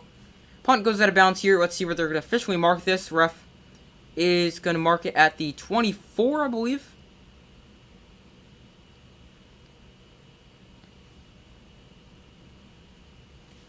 And let me check the official spot. I think it's the 24-yard line.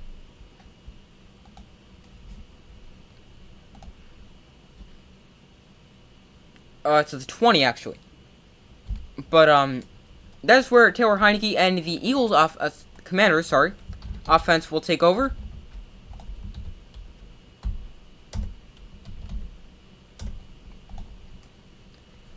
After the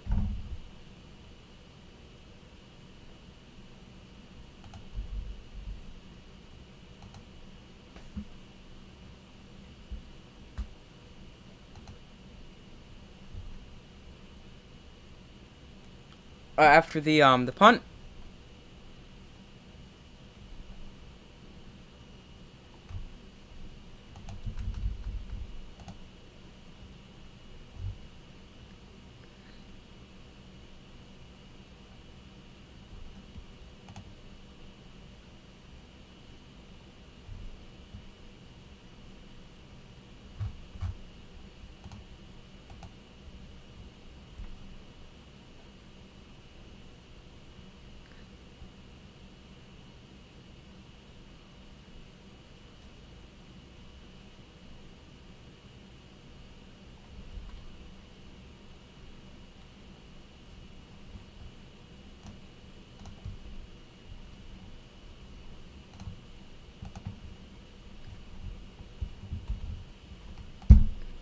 So let's see how the Commanders' offense looks coming out of the break.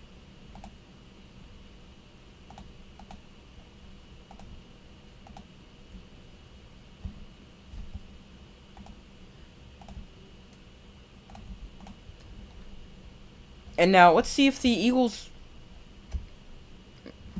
how their defense looks. As I mean, their defense gave up a lot of big third down conversions. I mean, they were all short yardage situations, so it's not that bad, but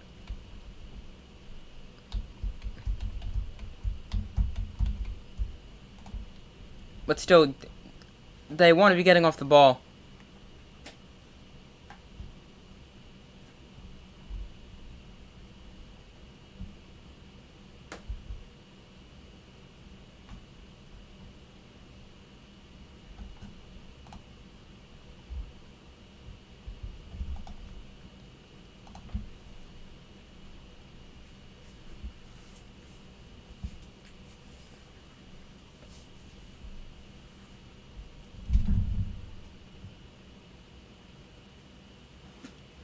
Alright, so I actually missed the first play. 2nd and 5 here for the Commanders. Heineke lined up under center. Logan Thomas in motion. Here is the give to Brian Robinson, and he burst through the hole for a gain of 5.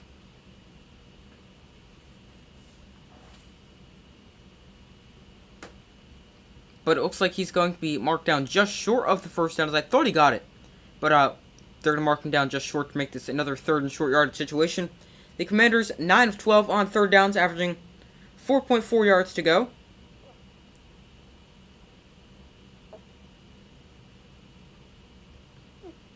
Here is a 3rd and 1 for the Commanders.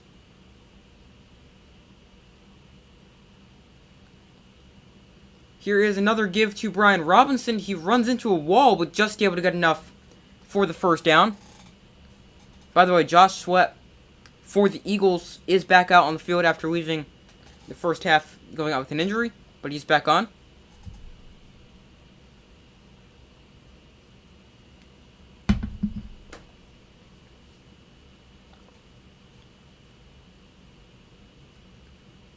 Brian Robinson already 19 carries for 70 yards and a touchdown so far.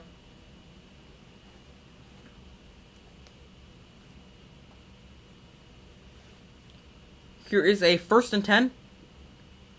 And play is blown dead. Looks like a false start penalty on the Commanders. Yeah, it is a false start. Settle back number 5 to make it 1st and 15.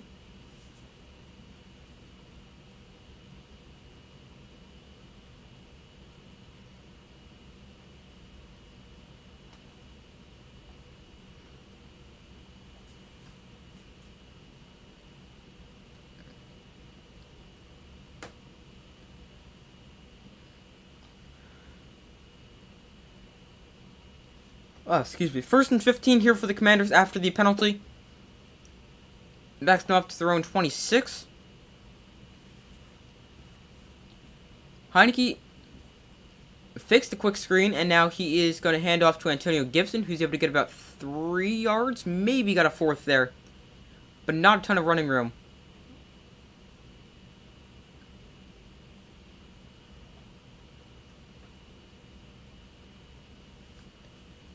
The Commanders, since 2018, have been 9-9 with Taylor Heineke starting.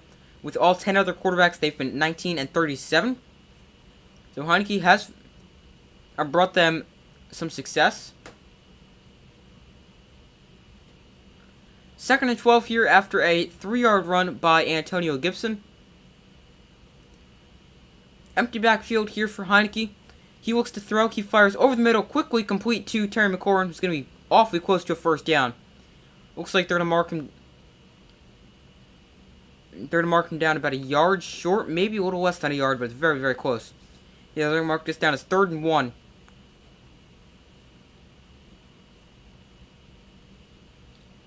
Here is a quarterback sneak. Taylor Heineke is going to be able to get it. Was close there, but he was able to pick it up.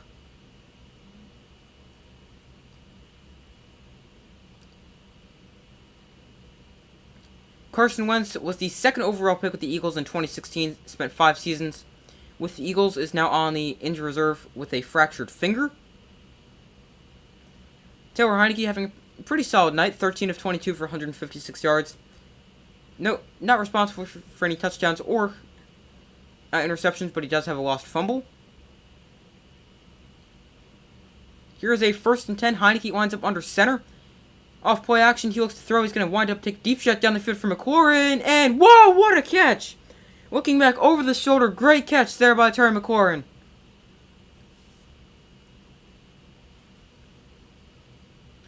One-on-one with Darius Slay. Excellent throw there by Taylor Heineke. Excellent catch there. Could not have made a better throw. Also a tremendous catch there from Terry McLaurin.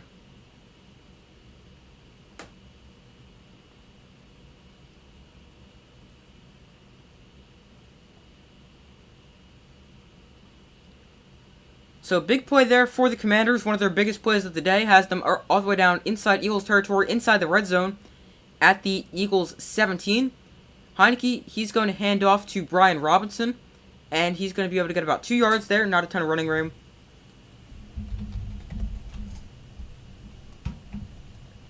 Not a lot of running room there for the rookie. And he's been pretty busy tonight. He's already had... That's either his 19th or 20th carry. That was his 19th carry.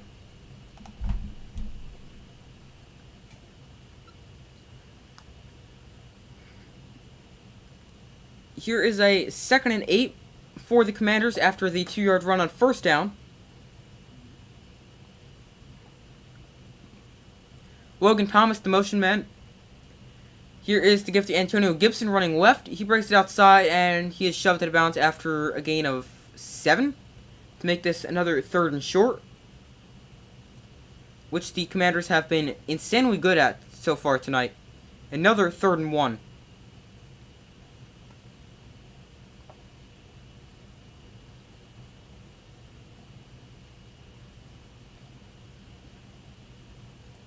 They average 3.9 yards to go on 3rd down and are 11 of 14, so the Eagles defense has forced them into a lot of 3rd downs. Just they've not been able to stop them. 3rd and 1 here. Heineke in the pistol, and he hands off to Antonio Gibson, and he's able to pick up 3 yards, which is enough for the 1st down, and that'll give him a 1st and goal from the 6.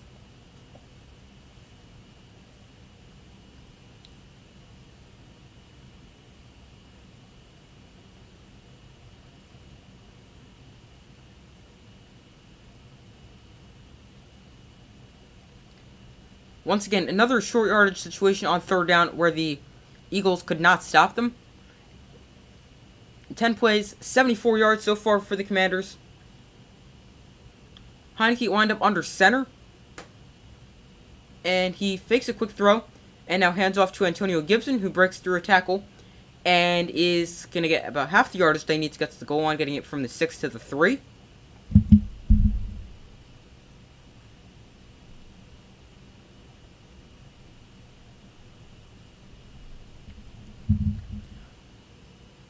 The Commanders have possessed the ball for over 30 minutes already.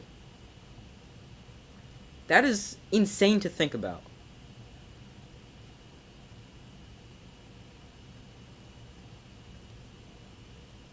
This drive already 7.5 minutes.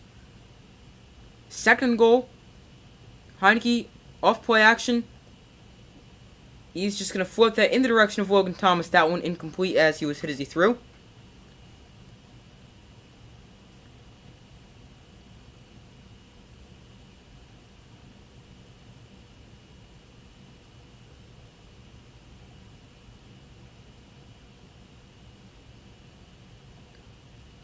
Chauncey Gardner-Johnson put the pressure on Taylor Heineke. Here is a 3rd and goal from the about 3.5, 4-yard line for the Commanders. Heineke in the shotgun, Antonio Gibson the running back. Heineke looks to throw, under pressure, and taken down. Back at the 14-yard line. Big sack there for the Eagles defense. How much time left in the quarter? That's going to be 5:45 left in the 3rd quarter. Big stop there for the Eagles defense. And they're going to hold the Commanders to a field goal try.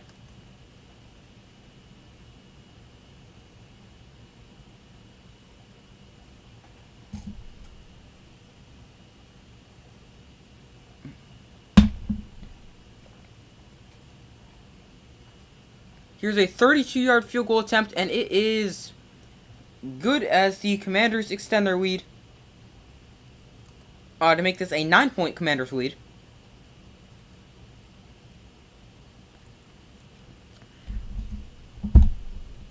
And now the Commanders have possessed the ball for a total of 31 minutes and 35 seconds so far. The Eagles have had the ball for 7 minutes and 35 seconds. So now, that is already over half the game. Like when you look at it, the entire game's 60 minutes. That is half the game. Half of the 60-minute game, and we still have 20 minutes to play.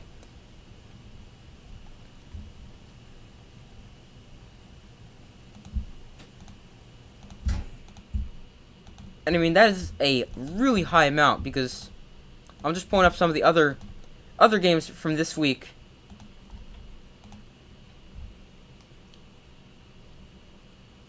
Like, because they're on pace to have the ball for a really, really long time. It's usually somewhat of a split. Typically you see low 30s on average. Like so far, 36 minutes was the longest. This game went to overtime, so it's going to be a little bit off. Nope, it's still 35 minutes. This game was 30 minutes, so this game, the team had the ball for 33 minutes, so yeah, when you've got the ball for 30 minutes, and this is in the entire game, I'm looking at for all these other games this week, there's 31 minutes, not just through 40 minutes, there's 33 minutes, yeah, so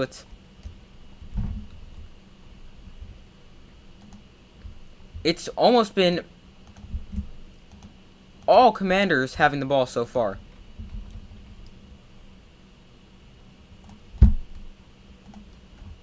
This game was 33 minutes.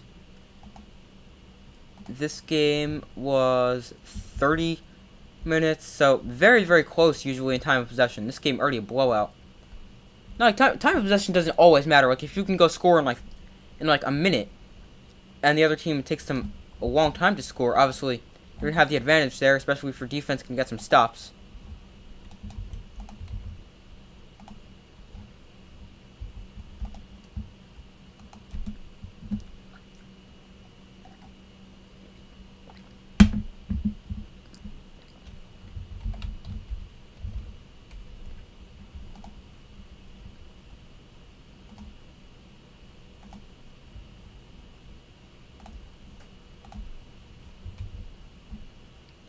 So the Eagles set to receive the kickoff, so I'm going to switch to ball marker here.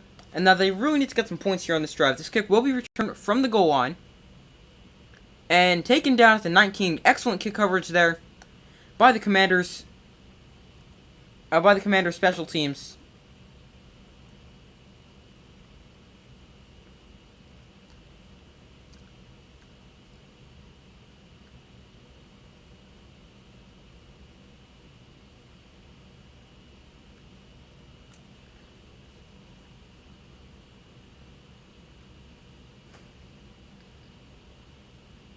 So here is a 1st and 10 for the Eagles from their own 20-yard line. Jalen Hurts lines up in the shotgun. Miles Sanders, the running back, is going to get the carry here on 1st down and gain 6 yards there.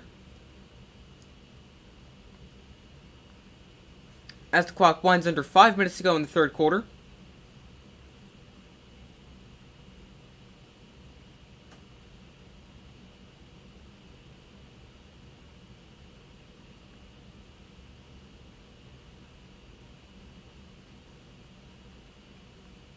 So 2nd and 4 here for the Eagles. Here is another give to Miles Sanders. Looking for a lane. He's able to find one and pick up an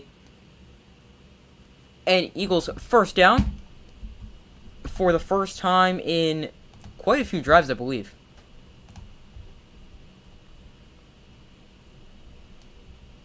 In the first time in 2 drives, but it feels like forever because the Commanders constantly have the ball. Here's a 1st and 10 for the Eagles. Hurts, he hands off to Sanders once again. and he's able to get about 4 yards.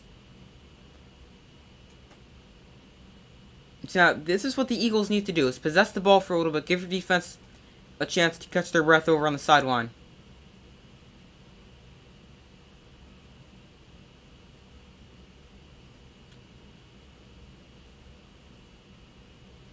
Second down here for the Eagles. Miles Sanders shifts Jalen Hurts right.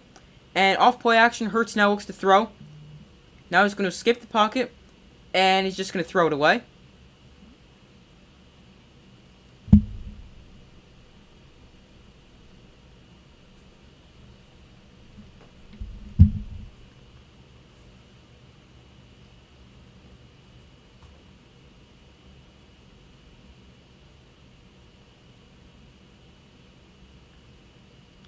Good job there by Jalen Hurts just to throw that away.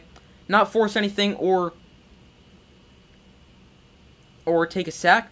The Eagles' first 2 drives, both touchdowns. Their next 3 drives, interception, and then back-to-back 3 and outs. This is only their 6th drive of the day. 3rd and 6, Hurts, he looks to throw. Under pressure, he's going to fire over the middle. There's an open receiver. That's Quez Watkins. And he is tackled right at midfield. And is able to pick up an Eagles first down.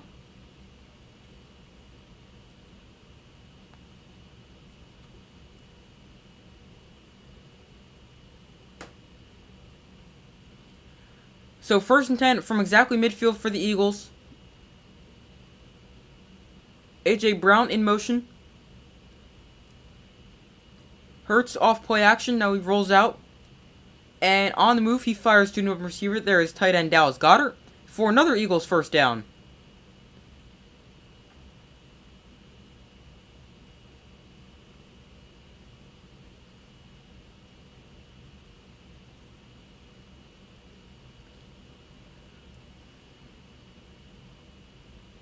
Eagles are moving quickly. 1st and 10.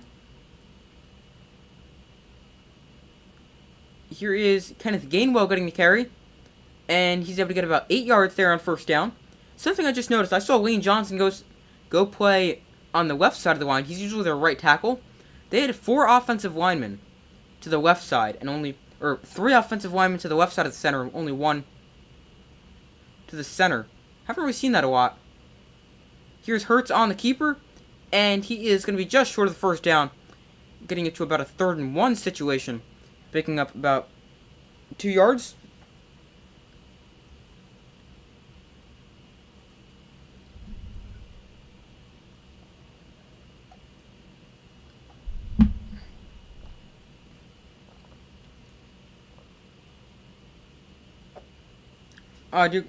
Hey, Phil, you're doing a great job. Keep up the good work. Thank you for the comment, and thank you for the encouragement. Thank you very much, and of course I will keep up the good work. Here is Sanders. He is able to pick up an Eagles first down as he runs up the middle for about a gain of 2. Now this is exactly what the Eagles need, a nice drive to keep the defense on the sideline for a little bit, as this drive's gone 9 plays, 56 yards already. The only thing is it hasn't taken a ton of time off the clock.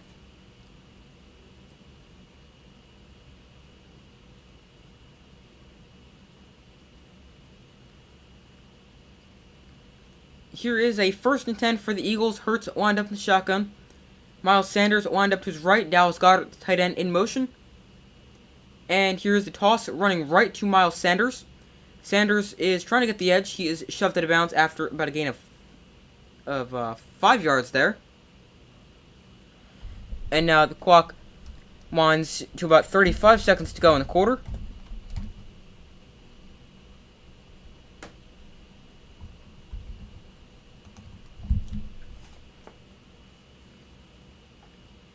Here is a 2nd and 4.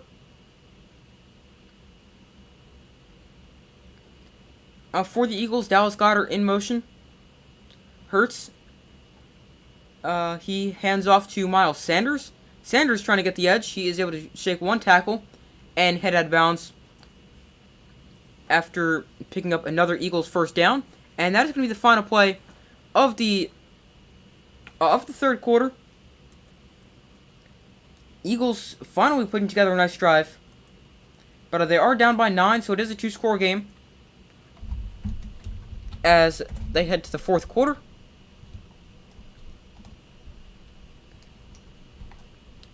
The Commanders currently lead this one 23 to 14. But the Eagles are on the move, so definitely looking to make that into a one-possession ball game.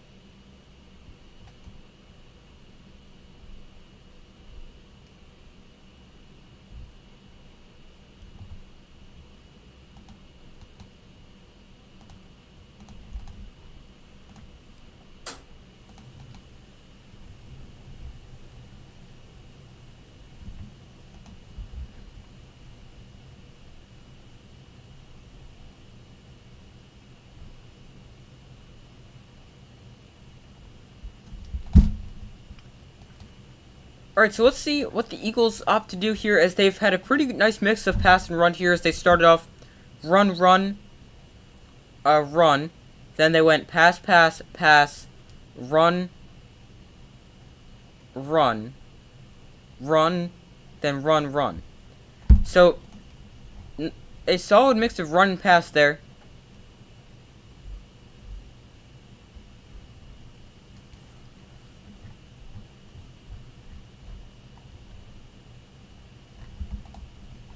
So let's see what they opt to go with here after they come back from their commercial break.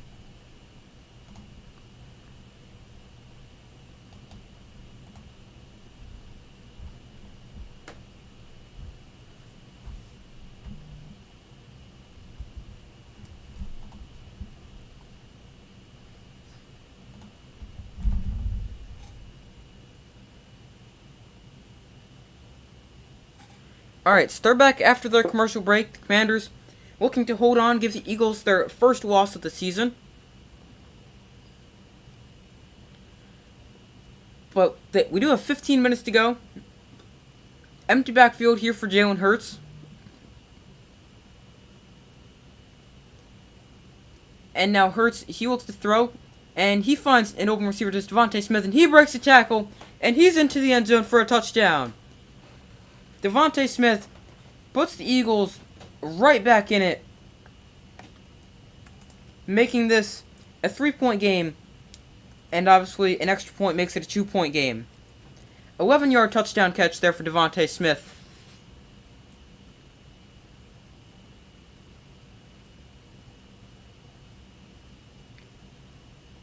Much needed touchdown there, and much needed sustained drive there for the Eagles.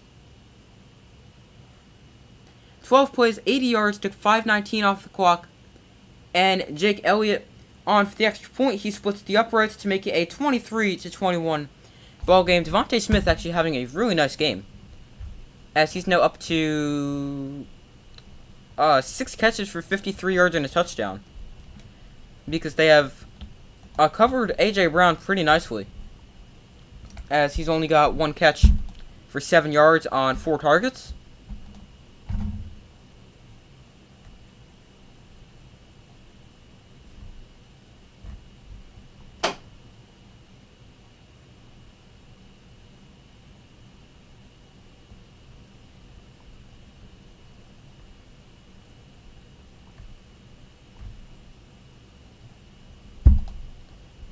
So let's see how the Eagles' defense looks after they finally had some time to rest, because they've been on the field not non-stop, but it definitely feels that way.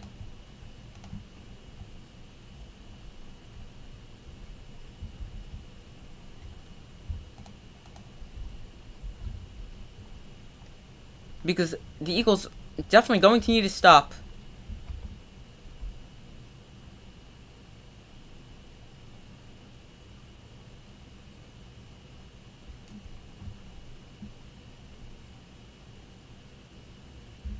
So let's see if they can do it now.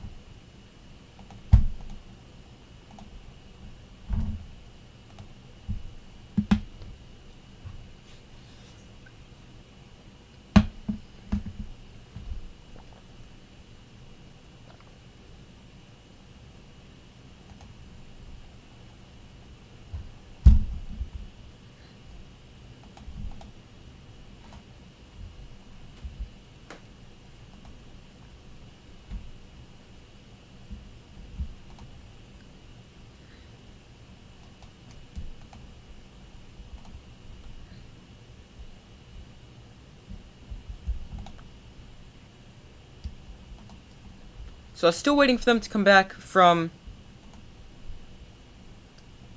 their commercial break here after the Eagles scored a touchdown to make this a 2-point game.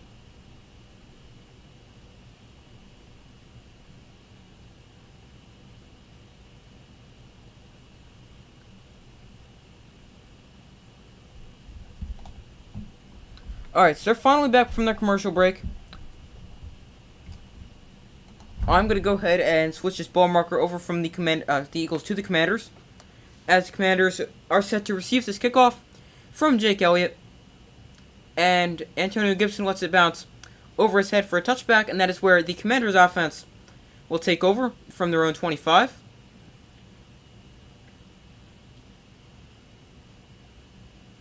Showing some Devontae Smith highlights right now, having a really nice game.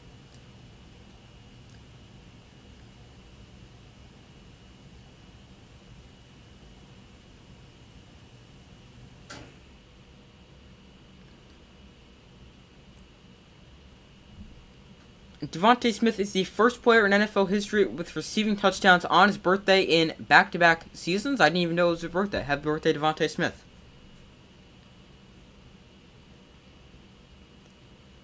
Taylor Heineke lines up under center. Brian Robinson, the running back, he gets the carry running left. Now he cuts it back up the middle.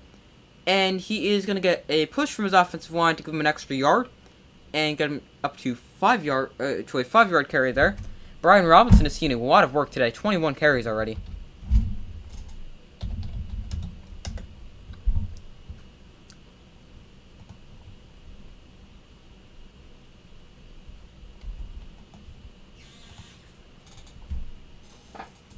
Second and 5 here for the Commanders. Speaking of 5, the Commanders have scored on 5 straight drives.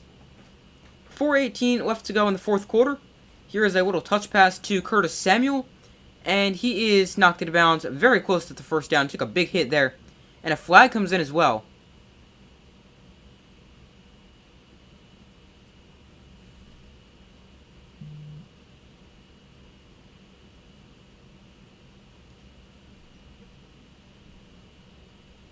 So let's see this, what they're going to call. It's probably going to be a late hit.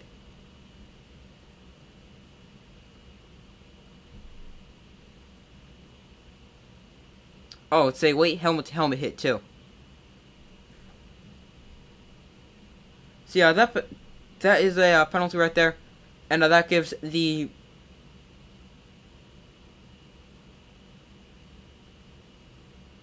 Commanders an automatic first down.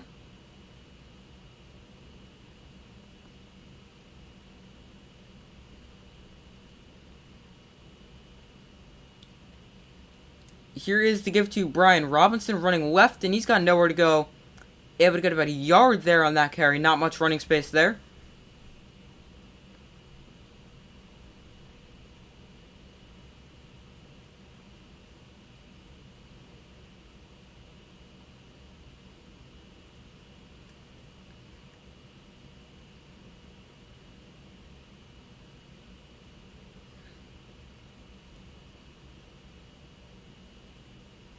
Second and 9 here for the Commanders, just across midfield at the Eagles' 49-yard line.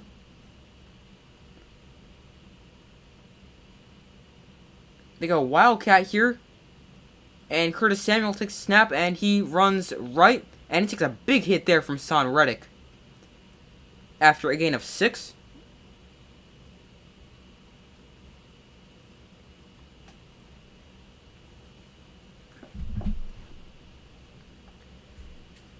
3rd and 3 here for the Commanders after the, what was that, a 6-yard run there. Eagles defense looking for a stop. They've not been able to stop them on short yardage situations. Commanders 12 of 16 on 3rd downs. Heineke looks to throw. He's going to float one looking for, I forgot his name, Terry McLaurin, and that's intercepted. Sorry, I forgot Terry McLaurin's name right there. Huge interception. That's exactly what the Eagles needed. They need either a stop or a turnover. They got the turnover.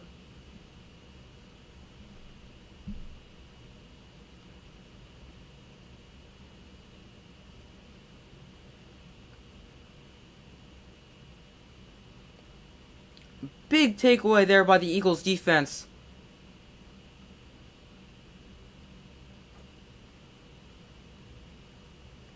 And now they get the ball back to Jalen Hurts and the Eagles offense.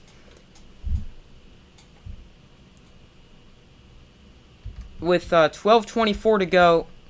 And the Eagles will take over at their own 7. So not ideal starting field position. But I think the Eagles are just glad to be getting the ball back.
So Eagles getting the ball back after their defense forces a massive turnover.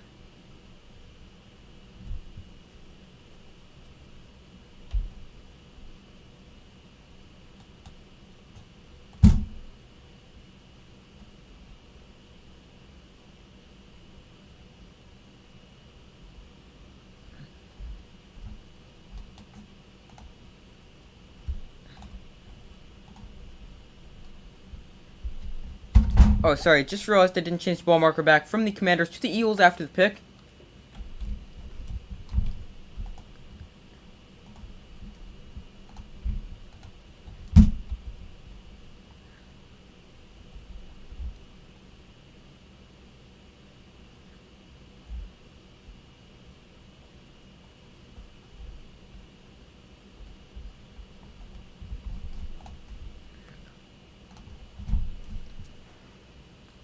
Alright, so operating from their own 7, Jalen Hurts and the Eagles offense onto the field.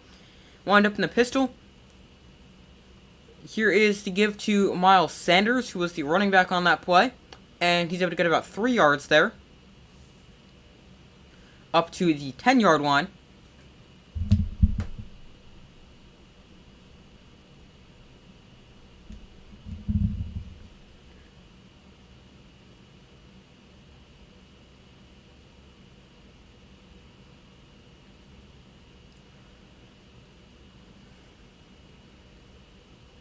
Here is a 2nd and 7 for the Eagles after the 3-yard run by Miles Sanders. Hurts in the shotgun. He takes a snap and doesn't hand off. He's going to keep it running up the middle. And he's going to pick up an Eagles first down at the 20-yard line before he is taken down.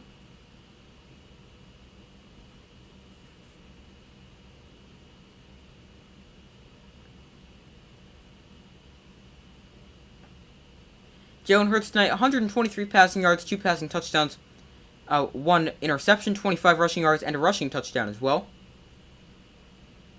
Here is a 1st and 10 for the Eagles at their own 20 after the run by Jalen Hurts.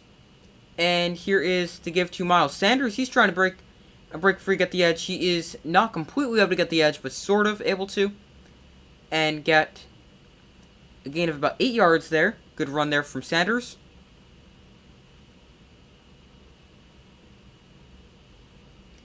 Miles Sanders tonight, 10 carries for 48 yards. Oh, sorry, 49 yards.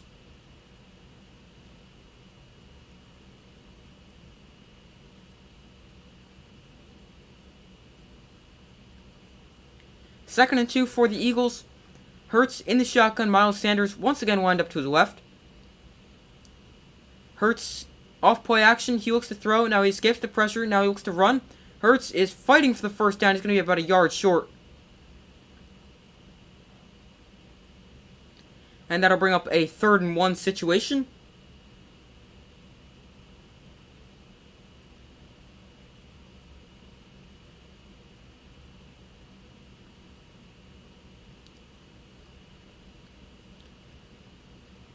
Jalen Hurts was looking to throw on that play. The pocket just collapsed, so he had to take off and run.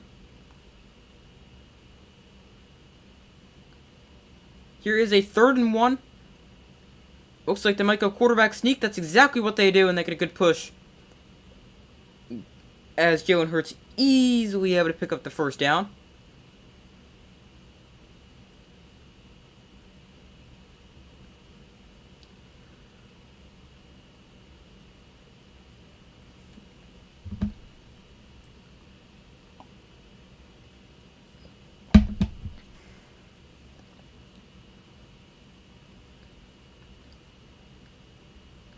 Jalen Hurts' 2-0 record when trailing by 2+ scores this season. Rest of the NFL is 30, 103, and 1. Hurts in the shotgun. He goes play action, and he's able to find Dallas Goedert for the catch. Now Goedert running after the catch. He's only able to pick up about 3 yards there. And apparently the ball came out, as now the Commanders running it back, and they're in for the touchdown. I thought Goedert was down there.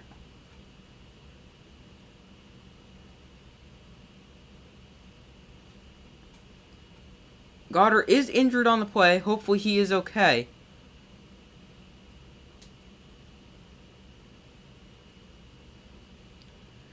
Let's see here. I thought he was down. No, that ball's coming out way sooner. There should be a face mask penalty on that play, but don't think they can review that.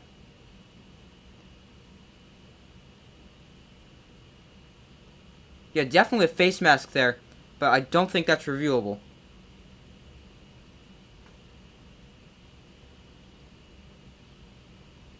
Now, I think he might have been downed right when he recovered the ball. That's probably what they're taking a look at.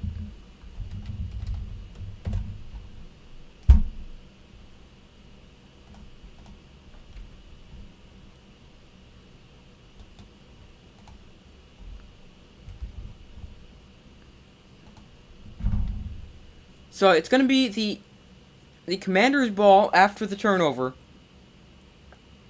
Definitely, it should have been a face mask penalty there. That was one of the most obvious face masks you will ever see. Not like super obvious, but a clear face mask. He's got a hold of his face mask. All the way through the tackle. Just doesn't let it go. And now, are they ruling this a touchdown or was he down? I think they're going to rule he was down, but I'm not sure.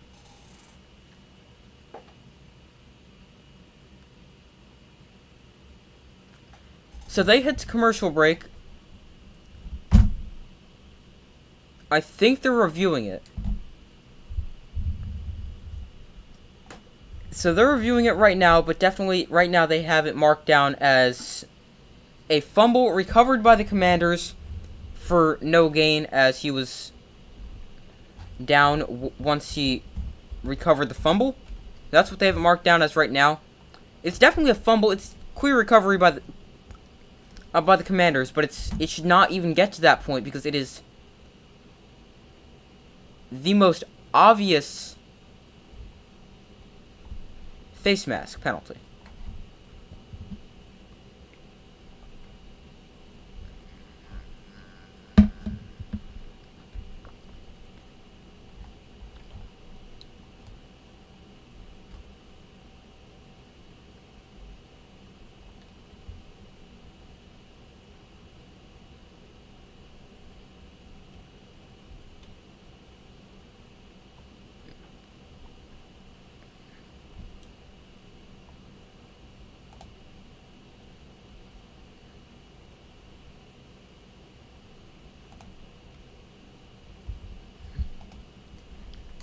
So, I don't know exactly what they're reviewing here. I think it's probably going to be if it's a fumble.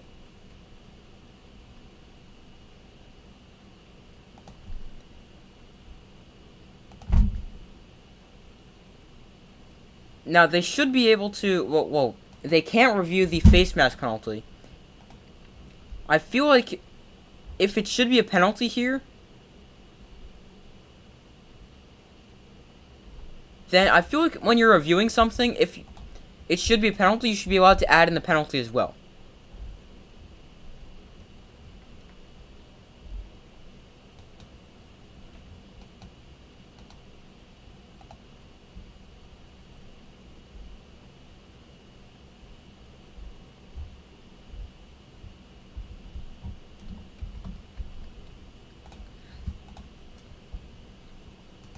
But the Eagles turned the ball over 3 times in the first 8 games. 2 turnovers tonight. Obviously, the second one being this fumble.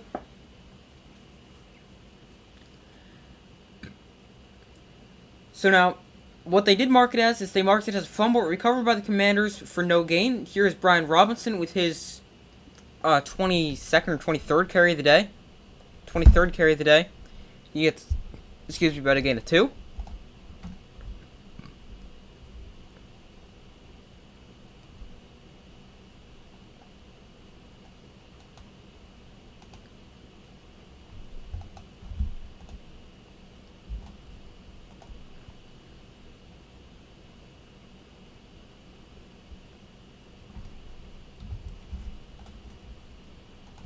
Here is a 2nd and 9 for the Commanders.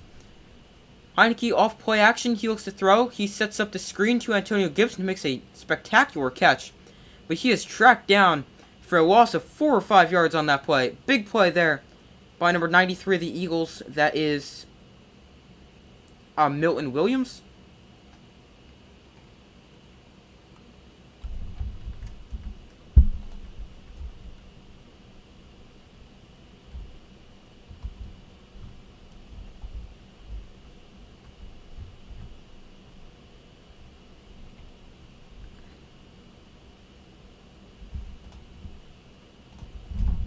Here is 3rd and 13 for the Commanders. Heineke, empty backfield. He looks to throw. And it looks like they wanted to set up the screen. Now he's just going to have to throw this one away. And now a flag comes in as well.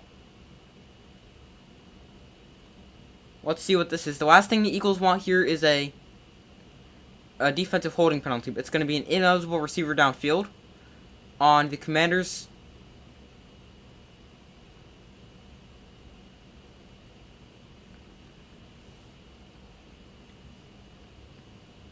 The Eagles decline that penalty to make it a 4th and long.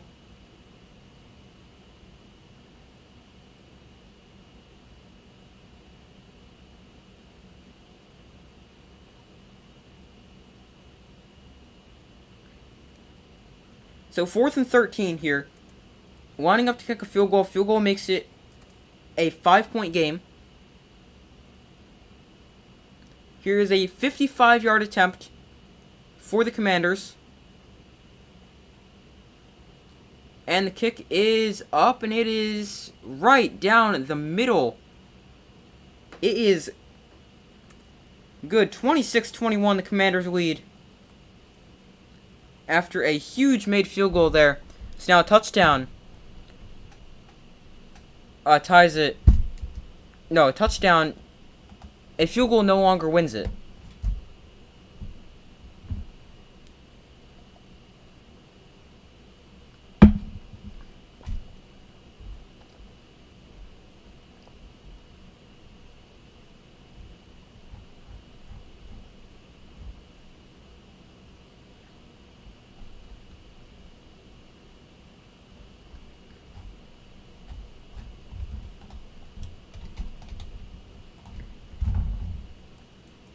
So now Jalen Hurts and the Eagles offense going to get the ball back, so I'll put the ball marker over there.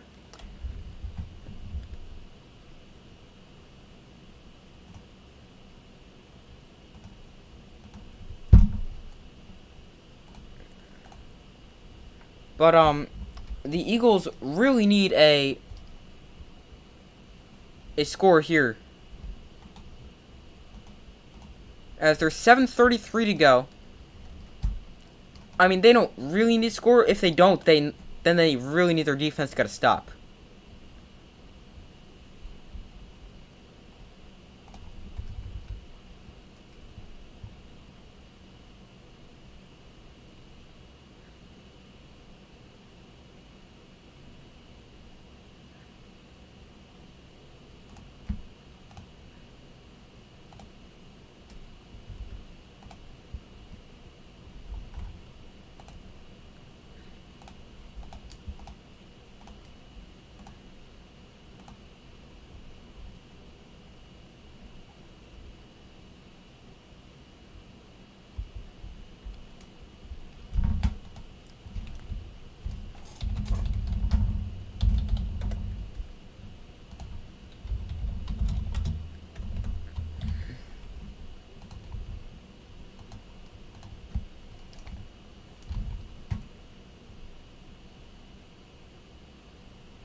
Alright, so they're still waiting for him to come back from commercial break. A really long commercial break.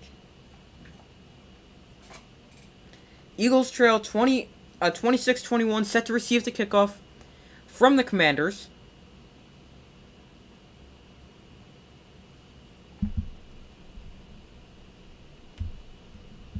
And that is going to be a touchback.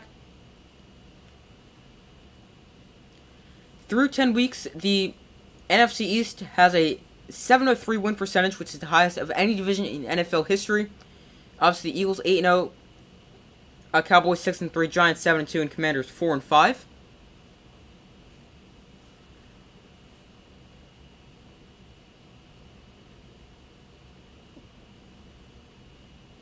The Commanders will either become 5-5 or 4-6, and the Eagles will either become 8-1 or 9-0, depending on how the rest of this game plays out. 1st and 10 from their own 25-yard line. Jalen Hurts hands off to Miles Sanders, looking for a few blocks. Not really trying to space there as he's able to run for 3 yards, maybe.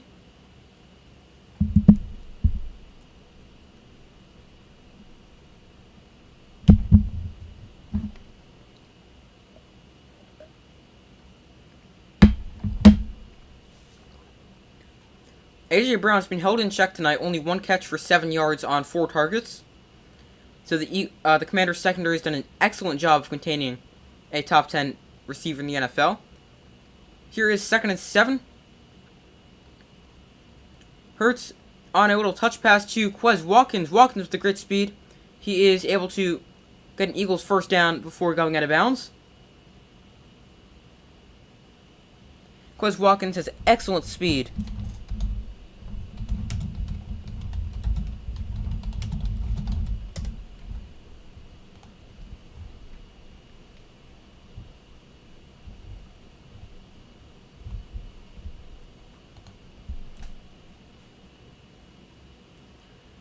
Here is a 1st and 10 for the Eagles. Hurts, he is going to hand off to Miles Sanders for another gain of 3. A flag comes in, so let's check that. It's near the line of scrimmage, so probably going to be some kind of holding penalty. It is going to be holding. It's going to be on the 2nd-year left guard Landon Dickerson.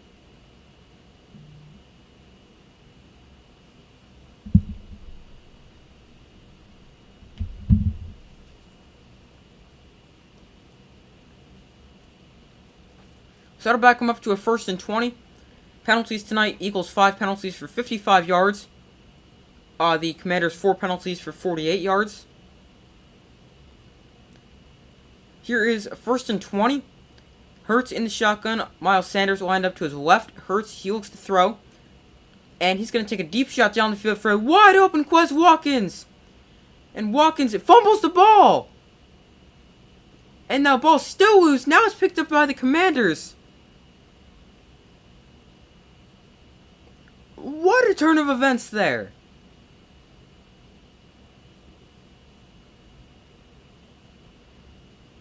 Watkins wide open. He had to fall down when he caught the ball. He lost his balance and got up, started running again, and fell and lost the ball. And then the ball bounced around a little bit. And then was picked up by the Commanders.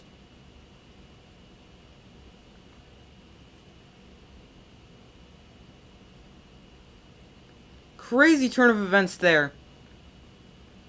Obviously all ending up in the favor of the Commanders.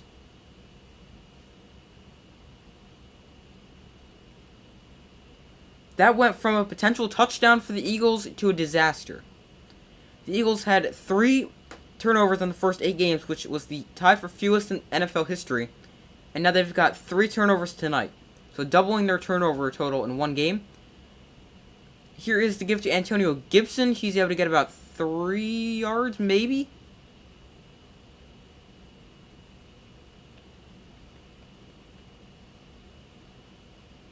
Five and a half minutes to go.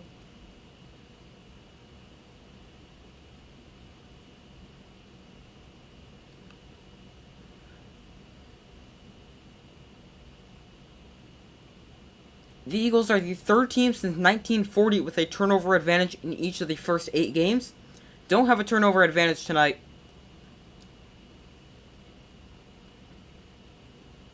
As they've turned the ball over 3 times to the Commanders twice.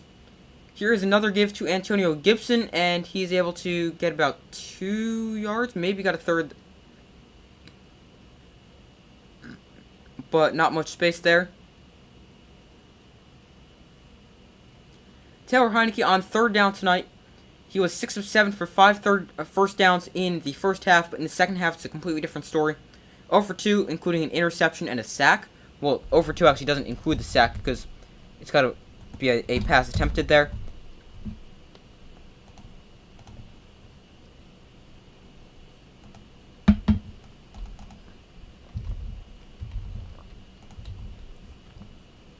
Here's a 3rd and 4. Heineke looks to throw, and he's got a wide open receiver. There's Curtis Samuel. A flag flies, but Samuel makes the catch for a first down.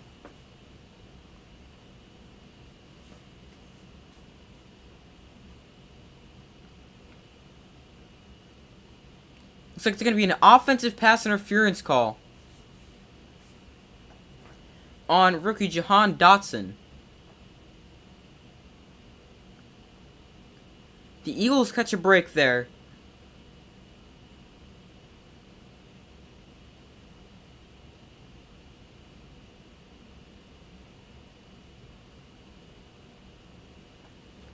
So now those calls are always so weird, it seems, because like they run into them, so they do interfere, but it's not like directly with the catch. It's weird there.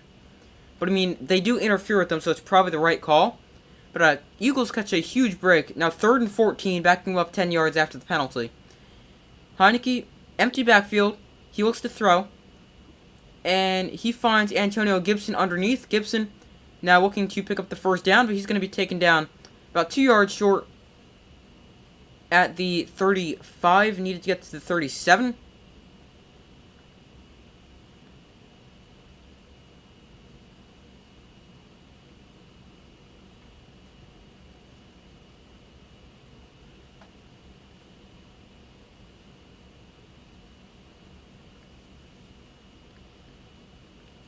So here's a 4th and 2. Commander's going to punt it away. Is this their first time punting? It might be. I don't think so, though. But on the return, it is about a 5 to 10 yard return. And the Eagles will take over at their own 20-yard line. Very lucky to be down 6 at this point.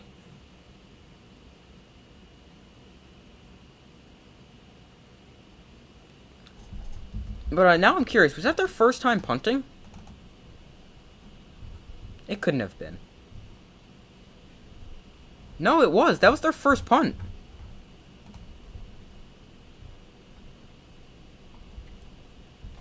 They've turned the ball over a few times, but that was their first time actually punting it away. Just realized, sorry, didn't change the ball marker back for that possession. Here is Miles Sanders on a run for 3 yards. as the clock now winds to 3:15 to go in the game. Eagles down by 5, looking to extend their winning streak to 9 straight games and improve to a franchise record 9-0 on the season.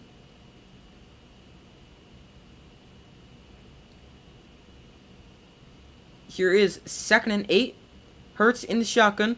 He goes play action, and now he's going to roll out, escaping the pressure, and a float one in the direction of Miles Sanders. That one falls incomplete.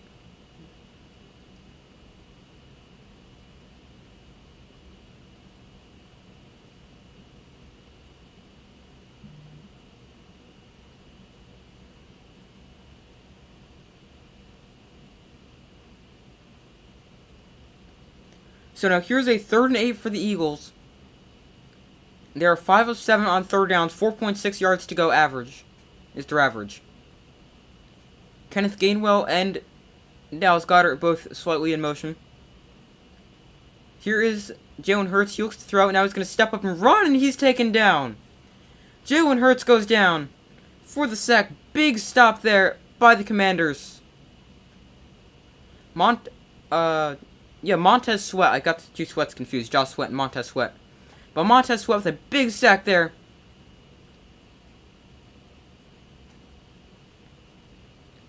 For the Commanders. And now they're going to be forced. The Eagles are going to be forced to punt it away. And it's a fake punt. No, it's not a fake punt. Just would have gotten blocked. So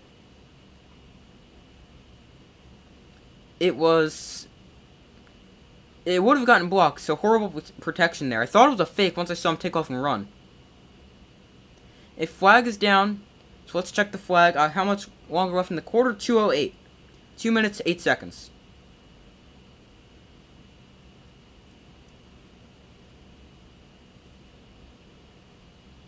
How do you have someone ineligible downfield on a punt?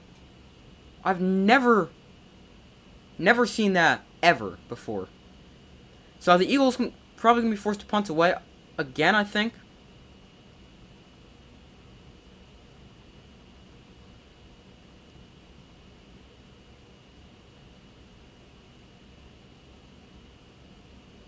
That makes absolutely no sense. How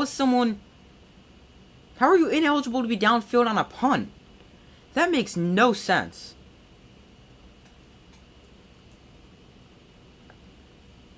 So I'm going to change the ball marker over to the Commanders because the Eagles going to punt it away again. This time, he's able to get it away without any pressure. And it's another good punt. Fielded at the 35-yard line, now dancing around. He's able to break one tackle and keep going. There's a good return of 13 yards on the punt. And we also reached the 2-minute warning here.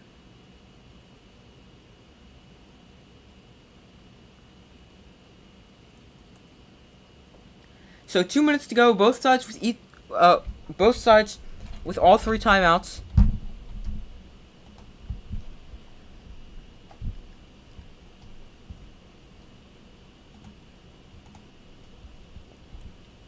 I still don't understand that penalty. How do you have someone ineligible downfield on a punt?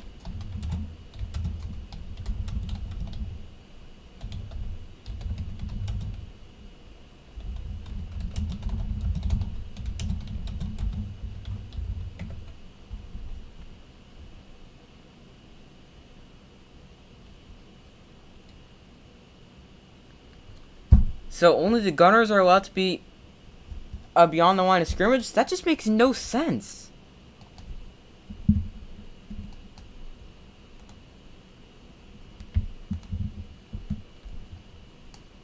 That makes no sense to me.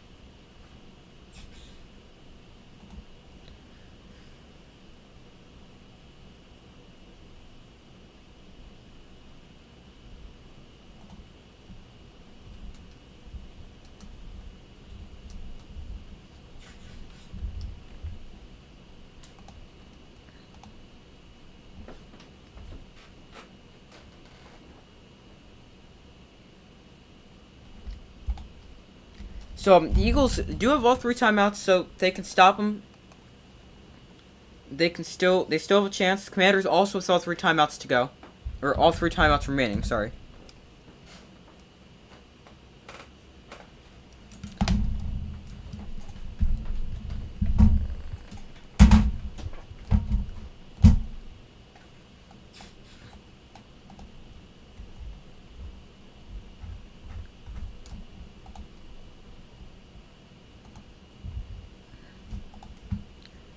So first and 10, 154 to go. What kind of mic am I using? It sounds good. Well, I'm glad it sounds good. I don't know how to say it. It's F-E-F-I-N-E.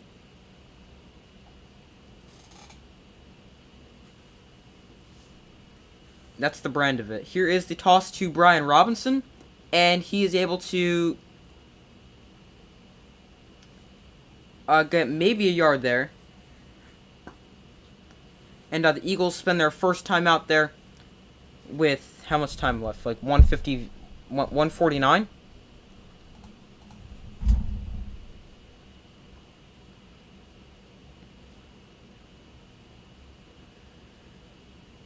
So obviously the Commander is going to go to the run here as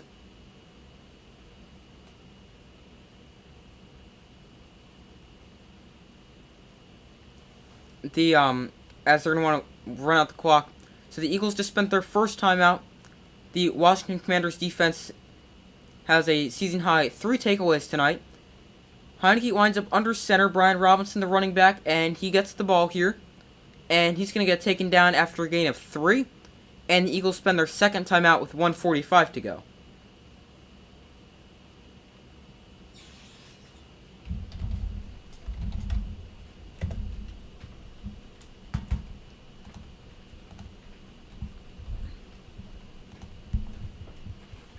So now if the Eagles can get a stop here, that would be huge because they'd be able to get the ball back. A first down, I think a first down ends the game.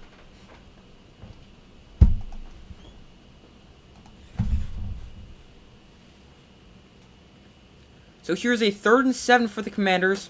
They could opt to go to the air here to potentially try to get a first down and end the game here. But I think I stick with the run, make them use their final timeout. And they're going to go throw the ball here. Heineke rolling out, and he's just going to take a knee. Smart play there. Oh, wow! And that's going to be a roughing the passer call. Heads up play there by Taylor Heineke. Just to take a knee, not to throw the ball away because that would stop the clock. And then, I think that's an awful call.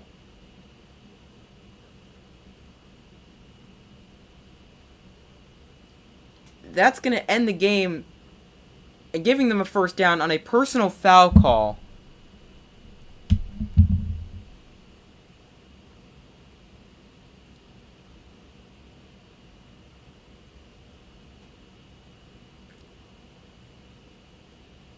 Okay, maybe it was a little late because Brandon Graham, he kind of was out of the play, didn't have to come.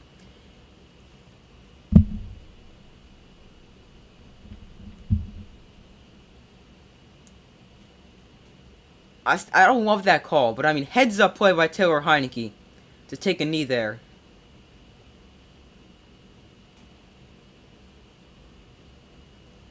Here is the give to Brian Robinson. He picks up 4. The Eagles spend their 3rd and final timeout with 1:33 to go. That's good for the Giants? Yeah, it is. As they now are, what's it going to be, 1 game behind? Yeah, it's going to be 1 game behind the Eagles for first place. And it also helps that the Cowboys lost this week. So, I mean, that's just an amazing week. Beating the Texans, I mean, obviously, I still think they should have beaten them by more than, 8 points? But, yeah, then the Eagles and Cowboys both losing. That's a great week.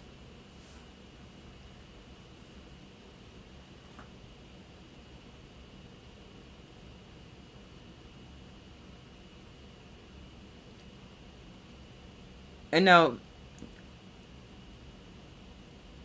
victory formation here for the Commanders. My favorite team, that would be the Giants. How about you?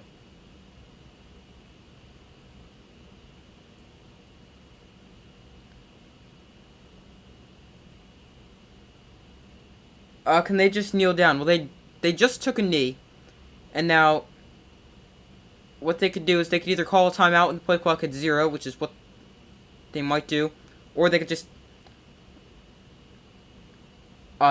snap the ball. But let's see.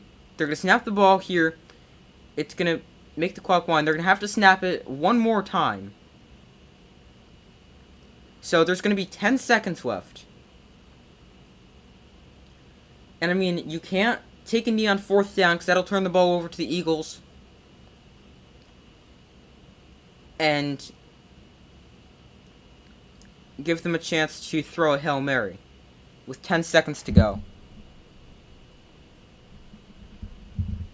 But now, that's going to be... They're going to call a timeout with 10 seconds to go. My favorite team, that's the Giants. New York Giants, my favorite team. How about you? What is your favorite team?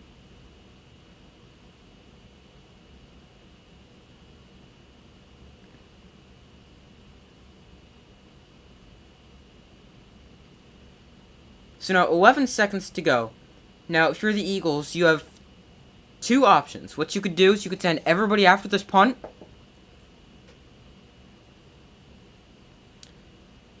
Or you could...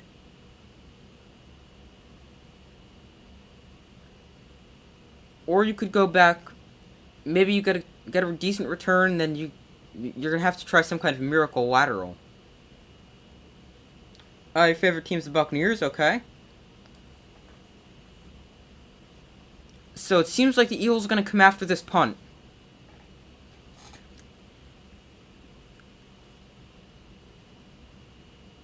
And they're able to get this kickoff. And a fair catch called for at the Eagles' 10-yard line. So they sent everybody after the punt and put one guy back deep to receive. So they've got 5 seconds. They're going to need to do some kind of lateral play. Your favorite team's the Commanders, but still call them the Skins. Also, Buccaneers. Okay. And then the Dolphins. So 2 Tampa fans here.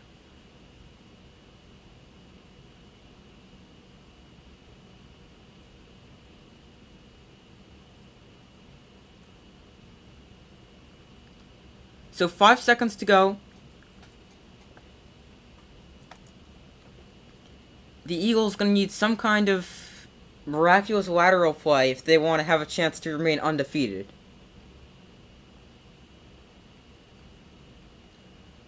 Hurts throws, and the lateral starts. Smith, he throws it back, and it is going to be a touchdown. Scooped up by the Commanders, taken into the end zone for a touchdown. 32-21 is going to be the final score.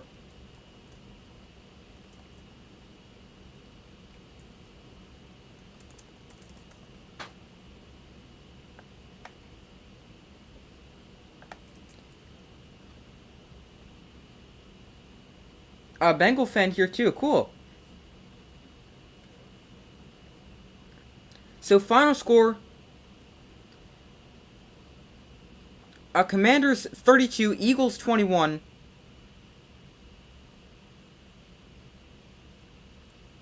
The Eagles no longer undefeated.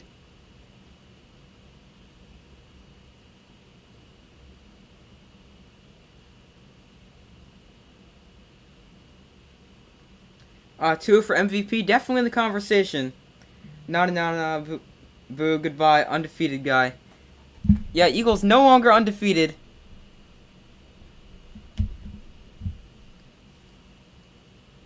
As the Commanders knock them off, and now no more undefeated teams in the NFL. So now how this game directly impacts the NFC East: the Eagles fall to 8-1, the Giants at 7-2, the Cowboys at 6-3, and the Commanders move up to 4-5, but they're still in last place of the division.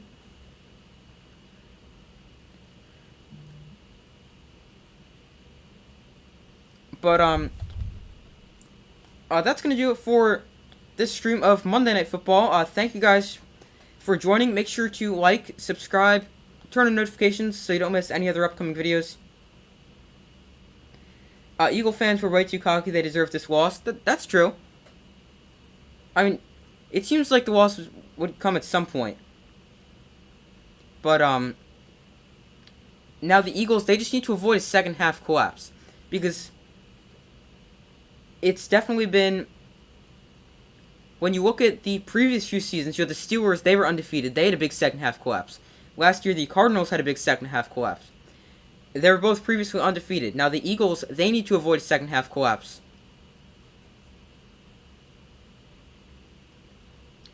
But, so that's going to do it for this stream of Monday Night Football. Thank you guys for joining me. This was a lot of fun.